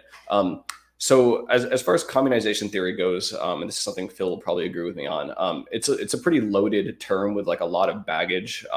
Some of it justified, some of it not. I don't personally like using the term because it just kind of what I mean by it and what others mean by it is often not what people think it means, and so sometimes it's just not worth getting bogged down in that debate.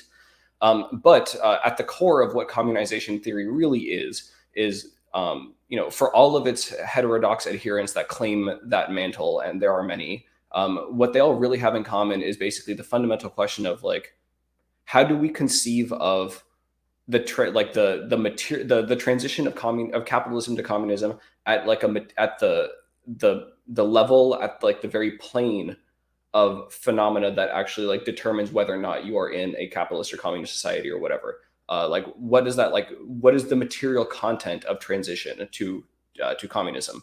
And that's really, I think, what people actually care about. And that's the important part. Unfortunately, a lot of people who adhere to kind of this communization theory label are unfortunately, for better or for, I mean, there's a lot of really great insight. A lot of my favorite theorists are communization theorists or people that describe themselves as such. However, a lot of them just don't have a technical background. They're some kind of humanities academic or whatever, which is perfectly fine. It's a very valid perspective, but it's just, they're not going to have the technical background to answer like what the questions that get posed by this very, line of thought. My writing, I personally am trying to like bridge that gap. That's explicitly like the gap that I want to like bridge in kind of contemporary Marxist theory. Whether I'm doing a good job or not, you can all let me know. But I do think it's true that a lot of communists end up with this kind of weird anti-productivism, but like not in a good way.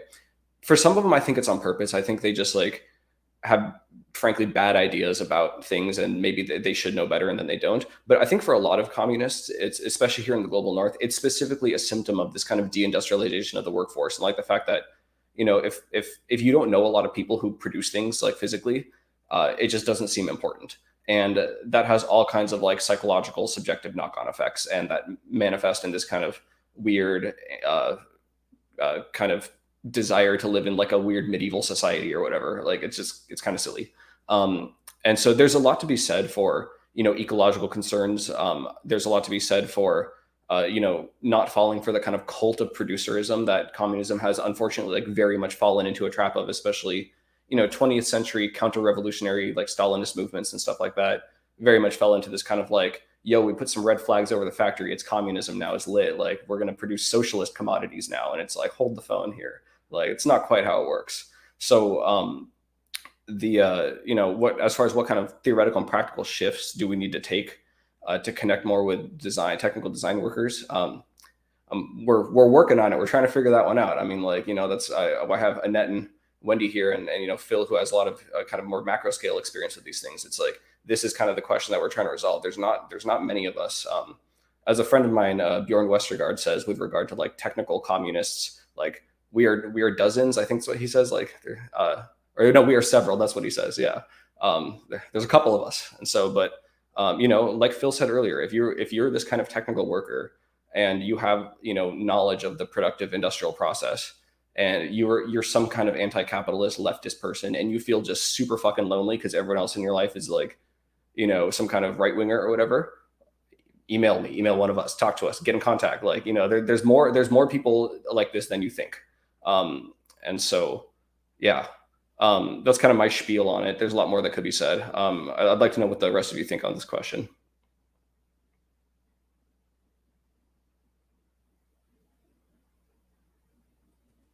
Who wants to go first? I think that's the...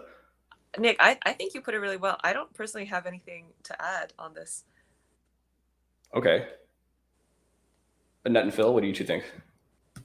I think you just nailed it. I don't have much to add. Okay. All right. Well, if Phil doesn't have anything to add, then I guess we can hand it back to Sean. Thanks for doing that, everybody. That was pretty stellar. I know most of us will be going back through and watching this at least one more time.